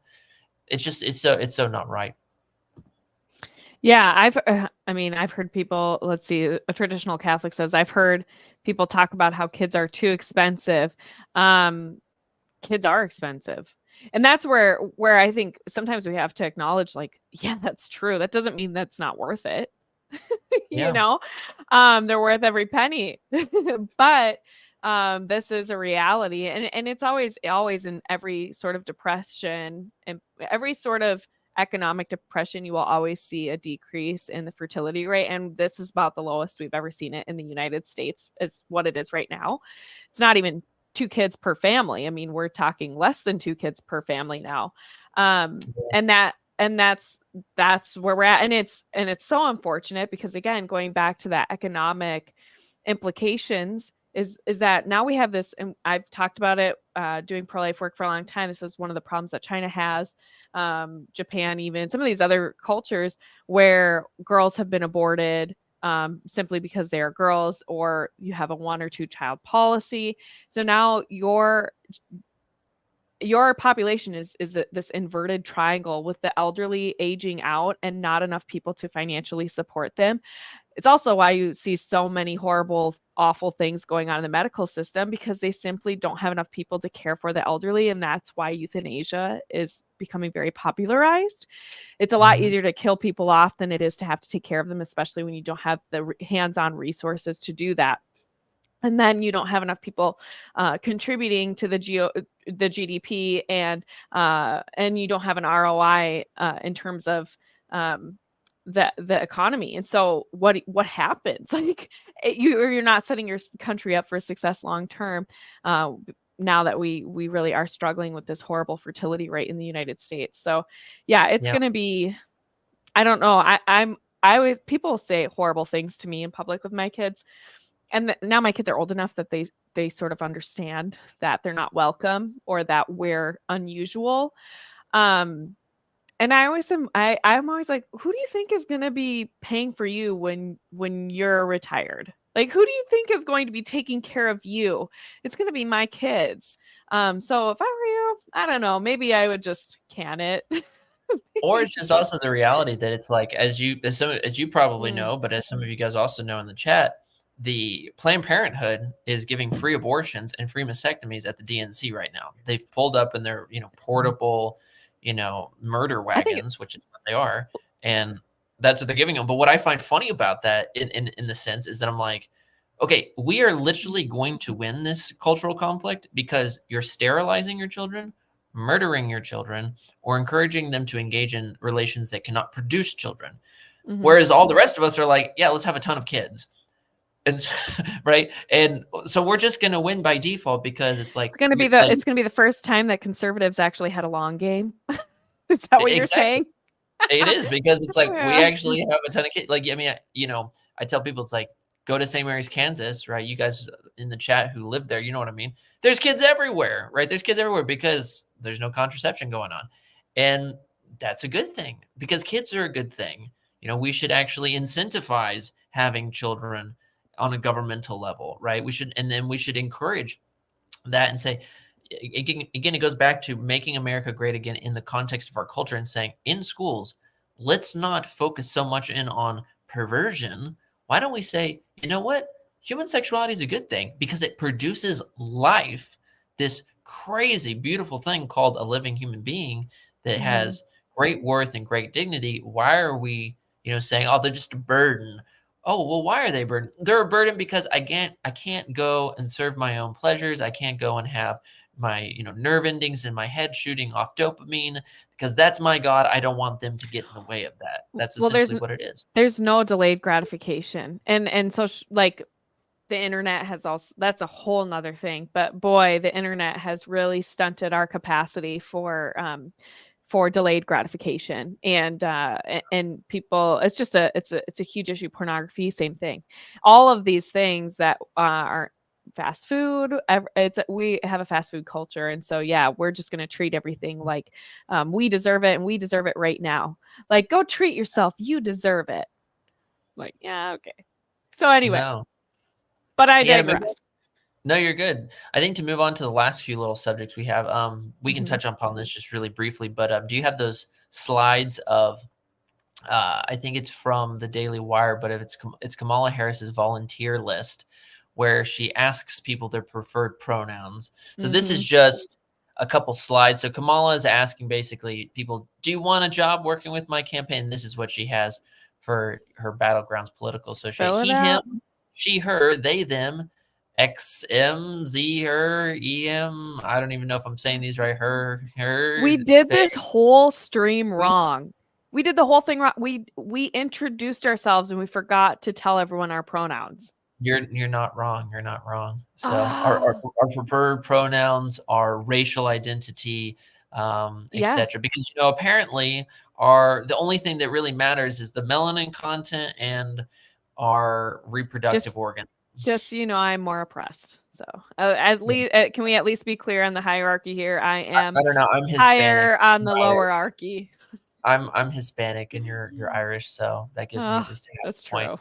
Because we have a point. It's just so stupid. It's so stupid. But anyway, it goes to show you that this is what's going on, and they're promoting this type of stuff. And I think this leads into, so it's like, okay, they're doing this because a lot of Gen Z kids, because of social pressure, feel this alienation.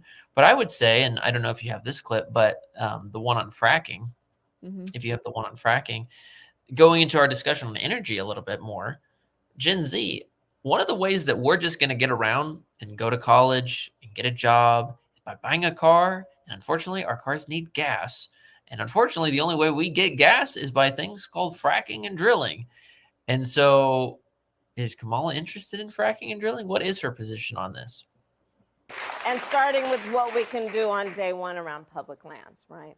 And then there has to be legislation. But yes, and this is something I've taken on in California. I have a history of working on this issue. And to your point, we have to just acknowledge that the residual impact of fracking is enormous in terms of the impact on the health and safety of communities. Yeah, so thank you. So would you ban offshore drilling? Yes, and I've, again, worked on that. Yeah, so she gets asked by that lady in the full clip, will you ban fracking? She says yes, and I've strived to do that in my positions as the senator of California. Then she gets that follow-up question, will you ban offshore drilling? Yes, I'm already trying to do that. Where are we going to get our energy from? Well, but that's exactly it. We're just banning it here, and then we're buying it elsewhere. Yeah, like they're still doing it. We still need the oil. Yeah, we'll go and raid other countries, start wars over there, get oil there, or we'll talk about how women are oppressed here, but then we'll buy oil from the Saudis, or we'll buy oil from Venezuela, while giving lip service to solving the immigration crisis, etc. But we don't want you guys to drill here. It's insane. Now, here's what my thought is. I'm totally fine if people want to experiment, they want to find other sources of energy out there. That's totally cool. I personally think that we actually need to invest a lot more in nuclear energy, because nuclear power plants have improved a lot since, the Chernobyl days, if you will. There's been a lot of improvements, and there's so much energy we can get. I think that if you want to invest in sun's, panels, that's cool. If you want to invest in wind and that's just what you want to do, okay, cool, go for it. But what I'm against is, one, forcing people unilaterally just to do one thing in this context that's not even necessarily moral, right? And it's going to harm people in the end. But then two, on top of that, we don't have any mechanism for sustaining an economy if we all of a sudden just ban fracking. Like, what is going to happen? Well, and to this comment here about where are we going to get all this energy to run electric vehicles? Here are some of the problems that nobody wants to talk about with electric vehicles. And my husband and I talk about it a lot. As I mentioned earlier, my husband is a lineman. No, he doesn't play for the Minnesota Vikings. He is an electrical lineman. He works on the power lines. And so a lot of his work is building substations, making sure you have power in your home, moving lines that are above ground to underground, all of that stuff. And he'll be the first to say that nuclear energy is the cleanest source of energy that we have right now, that you can get them like that. He agrees with you. What are we going to do with all of the electricity? We're going to ruin the grid, the electric grid for electricity. And that's why the last several years, they've talked about rolling blackouts, because we're using too much electricity that we're not producing enough. And so we're taxing the whole grid and the whole system. If you don't have a generator, you should go get one. That kind of a thing. Like, I'm not kidding. You should. We have one. And my husband could work on our lines right outside our house. But if the whole grid is down, you're in trouble. And so, yeah, we have a huge issue with that, but also solar panels, electric cars, these batteries, how those batteries are sourced is super unethical. And then not only that, but long term, these things are not biodegradable. The batteries, the solar panels, they're not good for the environment at all. So you're just replacing one problem with another. No one has figured out how to, quote unquote, recycle or dispose of these things once they're done. They don't just work indefinitely. They don't just go on forever and ever. You have to find a way to deal with these things when they're done, when their service is up and they no longer work. And for some reason, that's never talked about. So we're still ruining the environment. You're just doing it with solar panels and these batteries, and you're exploiting people in poor countries to get you things like cobalt and all these other materials. So like, this is a problem. Nobody's talking about it. We're just going to pretend like this is cleaner energy, and it's not. Exactly. And as you wisely pointed out, it exploits the people in these foreign countries, and at the same time, it hurts us as workers here in the United States, because it puts us down for, again, the political maneuverings of these individuals. And it goes into, do we have the clip on her statement on the Green New Deal? Because if we do, I might be able to pull it up. This might have been one of the ones, because he sent me so many. My streaming platform actually told me I was at my limit. I can pull it up here, though. Here we go. StreamYard, bro, you guys gotta do better. Congress, here's my point. If they fail to act as President of the United States, I am prepared to get rid of the filibuster to pass a Green New Deal. So in her worldview, she wants to, if necessarily, get rid of the filibuster, so get rid of a real important facet, if you will, of the Senate procedures, to pass a Green New Bill that will cost multi-trillions of dollars, as opposed to just, just drilling, because apparently you're against fracking, you're against offshore drilling, but you are for buying from other countries, you are for imposing a Green New Deal, etc. These are what she wants to do in a time in which gas prices are off the charts. So people need to recognize this. Like, when we're talking about why Kamala Harris will destroy America, she does not care if people come into the country illegally, because as we've seen from her own lips, They're not criminals. It should just be a civil offense. That's it, right? She's not going to she's had 3.5 years to tackle this issue as the borders are. She's failed on this. She clearly doesn't want the economy to roar because prices are up. She even admits that they were better. The prices were better prior to 2020, but she's just going to impose a Soviet-style tax upon, regulation upon the food industry and other industries, which is going to gouge the economy. And then we see when it comes to energy, she's wanting to promote essentially a full-blown socialist policy of let's just not drill for anything, which what that's going to do to our energy industry, it's going to completely destroy the energy industry. So thousands, multi-tens of thousands of jobs out of the loop. Unless you're a lineman. my husband has great job security right now.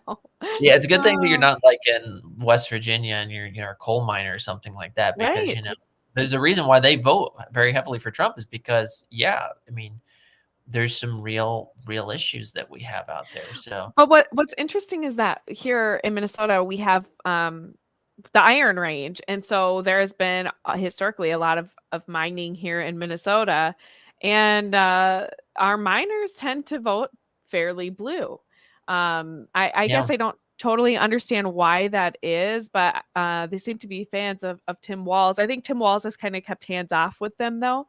But it makes me wonder what will happen on the national stage if he will maintain his sort of friendly approach with the miners to keep their vote, or if he will have to acquiesce under a Harris regime. Like he would have to partake in that. So I don't know. I wonder what'll happen there. Yeah, no, it's interesting. As we finish, let's get into the last few clips. So the last few clips that we're wanting to look about, one will still touch upon a subject here in the States in domestic policy. This is the subject of her approach to private insurance. Before you think that like, oh, that sounds super boring. Essentially, if you want to have any type of insurance, whether that's medical or other, outside of a government institution, she's not interested in that. And so we have a clip of her talking about her view when it comes to private insurances, etc. And if you have it, we can play it. But it's honestly just really, really wild. Plan to get rid of private insurance companies. The bottom line and the most important is that everyone have access to health care. That is the goal. I believe it will totally eliminate private insurance. So for people out there who like their insurance, they don't get to keep it? Let's eliminate all of that. Let's move on. Just eliminate it all, just move on, right? If you like your doctor, you can keep him, right? Exactly. It's just what's old is new again. These people, again, and what's so sad to me is that, there should be healthy competition. You should not be forced to just, okay, yeah, let's just get rid of it entirely. Do you really think in the worldview of the founding fathers or of the pioneers who went out west or the great ship salesmen that went around the world that they thought that the government should hyper-regulate everything that they did? Because the last time I checked, we fought a war over a tax on tea and stamps as opposed to what happened to us. We have grown weak as Americans. We got really soft and we listened to, I think a lot of it had to do with bad education because we were the most literate country in the world before government schools. Like people don't understand that. The the people who wrote, the men who wrote all of our founding documents, which are incredible documents, they were homeschooled. They were schooled within the community. It wasn't like they had government schools back then. They didn't. And it's just it's so vastly different now. I mean, most kids can't even figure out what gender they are. I know. It's like you see that like in some schools, they're literally putting litter in the rooms because they're like, we've had schools like that here. We've had schools like that here in Minnesota.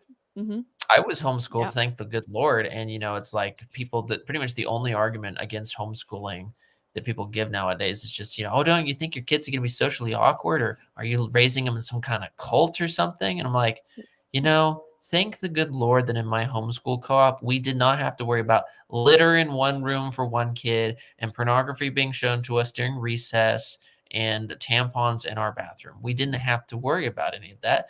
We only had to worry about whether or not we were going to ace the test and whether or not we were actually doing a good job as students. That's what we were worried about. It wasn't any of this nonsense. But this is the issue. So it's like, okay, let's, in her worldview, ban private insurance. What does that do to the state? It makes every individual dependent upon the federal government for everything when it comes to this discussion. And so your personal liberties, if you will, are completely gone. Yeah. 100%. Yeah. Yeah. And she's open with this. And that's what I think that's insane. So to finish, so I guess we only have like I think we have like 2 clips left. Yeah. Okay. So to finish, I want to talk about 2 things. So one is still touching a little bit upon domestic policy, but it's her infamous statement where she calls ICE, right, which is our Immigration Customs Agency, etc. She alludes to the fact that in her worldview that they're basically the Ku Klux Klan. You know, they're basically the KKK in her mindset. And so if we have that clip, we can go ahead and pull this up. This comes from a Senate hearing, I think in 2019, of an appointment under the Trump administration of an ICE head. Of many about how the power and the discretion at ICE is being used to enforce the laws? And do you see any parallels? I do not see any parallels between I'm talking about perception. Officers and agents. I'm talking about perception. I do not see a parallel between what is constitutionally mandated as it relates to enforcing the law. Are you aware that there's a perception? I see no. Are you aware that there's a perception that puts ICE in the same category as the KKK? Is that what you're asking me? And she continues to go. She continues to go at him with that. And what makes me so furious about this is, again, number one, these are individuals who put their life on the line, protecting our country, fighting against illegal immigration, fighting against drugs, fighting against the sex trafficking. And apparently they're just right up there with the grand poobah of the KKK in her worldview. And all this does is it's nothing more than Marxist division of people and saying, oh yeah, ICE equals let's go after brown people. If you actually believe that, you're just not smart. But really what you're doing is you're trying to pit Americans against other Americans. That's all you're doing. Well, that's all that you're doing, but too, it's so dishonest. Like Margaret Sanger legit spoke at KKK meetings, and Margaret Sanger is one of Kamala Harris's heroes. Like she doesn't care. You have somebody who legit, I mean, New York, they abort more African American babies than are born alive every year. Yeah. She doesn't care about that. It's so fake. It's just, again, it's like the false compassion. We have a narrative. You're racist, and that's like the worst slur out there now. If you are called a racist, that's the worst thing you could be. That actually makes me think of Matt Walsh's movie that's coming out in theaters. Yeah. I'm tempted to go see it. Am I racist? I want to see it. It looks pretty funny. It looks pretty funny. I'm so excited for this movie just because even in private Protestant schools growing up, I had to endure multiple times teachers and students who explicitly said that all the problems in the world go back to white straight men, even in that context in conservative Texas. And I'm like, that sounds familiar. It sounds like another group who likes to say that, I don't know, there's a certain group of other people out there who all the ills in society go back to this group. I mean, it's the same thing. It's just a different boot, if you will. But what it makes me frustrated is, again, is she's playing upon the ignorance of individuals who maybe they don't know what ICE is out of just maybe they've not studied it or whatever, or maybe they've been given a false impression of it. And she's pitting great men and women of law enforcement against individuals who are saying, yeah, let's just bust through the border, or drug traffickers peddling their dope across the border, or sex traffickers peddling people across the border. The fact that if she actually cared about the citizens of this country, would be empowering ICE to do what President Trump wants to do, which is the largest mass deportation that we've seen in the U.S. history, which has been done before in the past, by the way. It's not just a pipe dream. President Eisenhower famously did it back in the 50s. And so it can be done. And I think it leads into our final clip, which is on this discussion of supporting men and women in service industries, if you will, to this country. Her debacle that she, I think, preemptively took credit for before it really went off the hinges of the Afghanistan withdrawal and her really bad comments about that. It's honestly shocking when you see it. Were you the last person in the room? Yes.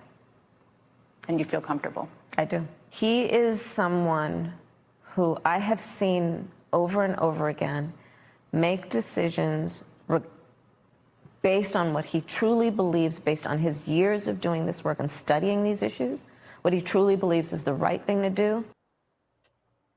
Yeah. So she's asked about Afghanistan. She's like, yeah, I was the last person in the room. I feel comfortable with the decision. What this makes me scared about is that people have to understand Afghanistan Pashtun culture, right? It's a very honor-based society. It's good in many respects. I wish we had more of that here as opposed to showing children pornography or giving children iPhones at 8 so that they can just have unfiltered access to the internet, etc. So they have a very honor-bound society. And when President Trump and the Taliban made the deal, when you make a deal in that society, you keep to the strict code of the deal and you don't diverge from that, right? Without mutual consent. You keep to that deal. And Biden, right, decided to move up the date of withdrawal. Why? Just literally to score political points and say, I got out earlier than Trump wanted to get out. You know, look at me, which is offensive to the minds of the Pashtun people because you're breaking the deal. And so, of course, they go full bore. They take over It the was country. so much worse than that, though. I mean, they left people, they left military weapons, Billions of dollars. Billions of dollars of our wasted, again, tax dollars. Yeah, I mean, it was so much more than just that. I mean, honestly, whether or not it was offensive to them, I don't really care.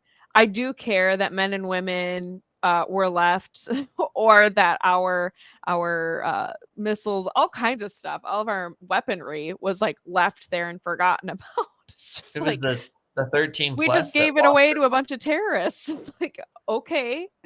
Yeah, it was the 13 plus that lost their lives because of that Yeah. ISIS bomber that went in there. And it's like, has Biden actually come forward and said their names or had a public honoring of them? No. In fact, the families have gone and spoken at the RNC and told about the reality, like the Biden administration has not cared about them. One theme that you'll see, and this is what we'll say as I think as we close, one theme that you can see with all of these things is that the reason that why Kamala Harris will destroy America if she gets in is because she does not care about Americans. America is not just a place of mountains and deserts and fields and valleys and rivers. It is a people, right, who have our own unique history, our own unique values, who are welcoming to other individuals who want to come and participate in this grand story. But we're also people of laws and a people of culture and a people that want to preserve those said things. And she does not care about those things. So whether that be in the immigration, where for 3.5 years, she has done nothing, and she has allowed, statistics say, upwards of 10 million illegal immigrants to cross in the last 3.5 years. It's only going to get worse. To the fentanyl crisis, the sex trafficking crisis, to pitting Americans against Americans when it comes to guns versus porn in schools, to let's get rid of all private insurance. Let's ban fracking. Let's ban offshore drilling. Let's promote a Green New Deal, which is multiple $1 trillion worth of extra stuff. Let's get rid of the Trump tax cuts, which economists say is going to increase the prices of all of these goods and services by at least 4 times. It's going to be off the wall insane because we're basically going to be hyperinflation, but then going back to like a 2016 style policy. All of these things together are really going to destroy it. And Gen Z, you're not going to be able to have any type of future American dream because you're not going to be able to pay for it. And trust me, even if you could scrounge enough money up to buy bread, it doesn't really matter because know that the rest of your money is being taxed to go and house illegal immigrants in the condo down the street. So my challenge for everybody is this. Like them or loathe them, Trump exposed the corruption that is going on. And to be fair, at least in my short life, he was the best president that we've had because he is at least tackled the system head on. I'm not saying he's a saint who's been perfect. No one actually claims that, right? Etc. That's just a meme. I don't right? know. I don't know. No, there's a segment There's of there's definitely a few people that out kind there. of there is Trump worship, and so that's where I'm more moderate. I agree with you. But yeah, we need to be sober minded, and unfortunately, even if look at the options we have right now. I mean, you have to be sober minded. He's the sane candidate, and it's like, okay, what do we have before us? The renewal of the Trump tax cuts in 2025, which is going to stave off this insane inflation. Mass deportations of illegal immigrants that are pulling, if you will, the lifeblood of the country away by the introduction of drugs and of crime and of overall just a tax burden. We will actually see the military respected and not just influenced by just a bunch of woke policies. We'll see, of course, drilling when it comes to fracking, when it comes to offshore drilling. Gas prices hopefully will get down to a more sane price, which means that food prices will go back down when transportation prices go that way. There's so many more issues that can be solved. And so this is my personal challenge, this Nick's challenge. A lot of you guys know that I, as well as I think it's about 25 of us now, a group of guy friends and myself from all different states, are going to be hitting, it looks like, the state of Pennsylvania in the month of October to do work for President Trump and try to get out the vote. My challenge for everyone is this: go vote for Trump, but then also get your friends to go vote, because what you see now right now online is a massive astroturfing campaign of push polls, many of which are literally, if you just read the actual fine writing between them, are push polls where they're oversampling Democrats. They're trying to demoralize you people. You can't let them do that. Go out there, vote, get your friends to vote, go legally harvest a few ballots, go knock on some doors, right? Give $10 or something to the campaign. Actually do something, as opposed to just saying, oh, well, it's all hopeless, I can't do anything. That's my first challenge. My second and final challenge is this: if Trump gets into office, it's incumbent upon all of us to make America great again, but in the ways that I outlined that we can do. It's not just voting for one guy to go fix all problems. That's not going to happen, right? What we got to do is we have to say, what are we going to do in our local areas? Maybe some of us run for office, whether it's the school board or for the sheriff or for the mayor or city council. Maybe it's people in homeschooling communities or teachers in public schools saying, you know what, let's actually start having conversation about talking about promoting the 4 cardinal virtues again, right? Let's talk about introducing temperance to children as opposed to degeneracy, prudence as opposed to just follow your dreams, right? Justice, real justice, as opposed to a false justice that doesn't have any type of eternal connection to anything. Let's promote fortitude as opposed to all of you guys being, scared kids that can't get off of, the internet, etc. Let's get to that. So it's incumbent upon all of us to make America great again in the objective sense of that term. And it can be done. And I think that will be a great gift that you'll be able to pass on to your children and to future generations. So that's kind of my pitch for everybody, to go do that and recognize that, we are in a really serious situation. It's important to go vote. It's important to go and campaign. Yeah, I don't have really much to add to that, except for that you don't want an entire country that is run like Minnesota. So please, for your own sake, there's a reason we have a really high rate of Minnesotans moving out of this state. And the data doesn't bear it out, because we have so many immigrants moving here, that it sort of masks the mass exodus that's going on. But there is an exodus happening. And so, yeah, you don't want that for your whole country. So I concur. I mean, I don't think I'm quite as pro-Trump as you are, but I do see him as basically our only option. And there's just no doubt about it. We had more peace in the world when he was in office. We were able to advance some great pro-life policy. I really don't like the way he's thrown pro-lifers under the bus over the last year or so. But things like that, I mean, I would rather deal with that than literally living in a socialist country. I live in a socialist state. I don't want to live in a socialist country. So, go vote. Go vote. Go vote. And if you are not already subscribed to Integrated with Angela Erickson, please head on over to my channel. If you're on Nick's channel, maybe subscribe, give this video a like if you're watching on either of our channels, or maybe hop from one channel to the other and like it on both of our channels, that would be awesome. And for those of you who are maybe more familiar with my channel, head on over to Nicholas Cavasso's channel, The Traditional Thomist. He has some great intellectual content over there, where you can really do a deep dive on Thomism with Nicholas. Do you have anything coming up on your channel? Yeah, so we have, starting in September, we're going to be starting some courses finally. I've had this project literally in mind for years now, but it's just taken a long time to make. But we have, basically, the best way to summarize it is a pre-Vatican II seminary course over all of the major tracts that a priest would have received. Lay people, of course, can benefit from it, but that also these tracts are still taught in traditional seminary state. For you, Angela, you'll really like this. All these courses are free, by the way. But you'll really like this first one, because the first course is over ascetical and mystical theology, how to be a saint. There's literally textbooks out there of the church that says, this is how to be a saint. Here are the steps. It's not I like love you how have pragmatic it is. Yes. yeah, I it's love not the like church. I have to have this lightning bolt experience and then all of my faculties are healed and now I just live perfectly. No. It's they give you the answer. They're like, all right, so step 1, step 2, step 3, step 4. Maybe it takes you a while because you actually have to do it, but here are the steps in order to achieve it.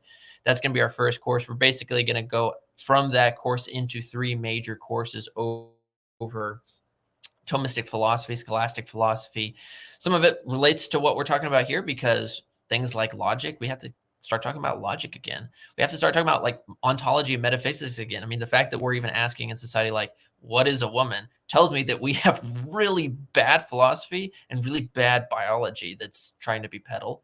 So we'll talk about that. We'll talk about also in the things like ethics, some political stuff, which will be good.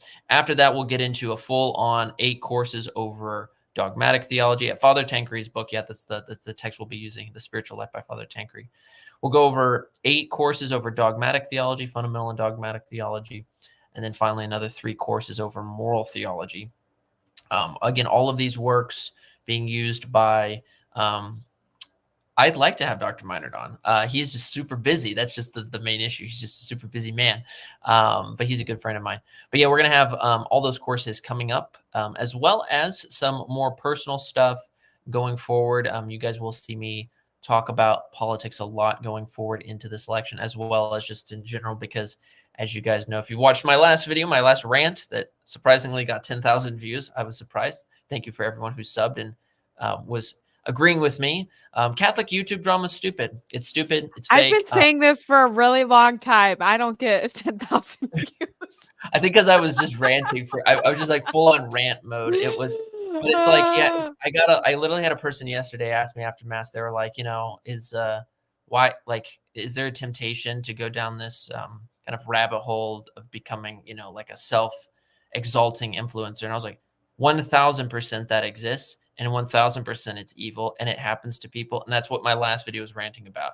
It's one thing to do a reaction to something in a charitable academic way where you're like, okay, this is where I disagree with him on this point. I do agree with them on this, and something like that. That's fine. And you invite them on your show, dialogue. That's all cool, right? It's cool if you want to talk about church politics in a good, measurable manner, I think. But it's one thing when you want to make your entire career about how can I tear down other individuals, even if you don't say that, but other individuals for views. And it's not genuine criticism like we're doing tonight, where we're saying, look, this lady literally is saying that illegal immigration is not a crime. It's things like, yeah, I disagree with him on this fine point of ecclesiology, and he's literally a heretic. And I'm like, bro, chill out. You need to calm down. But people do that for money. So it's pretty crazy. Yeah, it's a huge problem. Yep. Well, thanks for doing this stream tonight. I would say I have all this stuff coming up. I don't know if I do. I'm like, when it works right now. This is just my life as a mom. And that I always say, I will not live my life by an algorithm. So if you want to follow somebody who isn't, for me, actually, I think Catholic content creators have to be really diligent about not constantly being online, like chronically online. Yes. We have to set a good example, and we can't entice people to constantly be on their computers. And so that's one reason I'm not somebody that lives my life by an algorithm, but I also don't want people to feel like, oh, I've got to be on today because Angela's posting something again. Like, I want you to go touch grass. I want you to be with people you love. I want you to be in community. Virtual community is awesome, but God, my whole show is about being integrated. He made us with a body and a soul, and there's something really important about being physically around people that you love. That's what we're made for. Our nervous system is designed to be around people that we love. You don't get that effect online, and that's why it's so easy to dehumanize people online and go after them for money, which happens way too often. So that just drives disconnect, and I don't want to do that. I want people to live lives to the full and to be saints. I want you all to be saints. So anyway, if that sounds appealing to you, feel free to come over to my channel. I post every once in a while right now while I'm getting ready to have another baby, and I homeschool, and my husband works a lot during the summer, but I'm thinking this winter I'll be able to pick things up a little bit when he's not working so much. It's just how this is what it's like. This is life in the summer for us. So anyway, a big thanks to everybody who came on to join us tonight. We really appreciate you. And let us know what you think in the comments about this video. Was there anything that you found interesting that you learned, or I don't know, just tell us what you think. And we will see you maybe another time. Maybe we'll have to do this again. Yeah. Take care, y'all. Take care.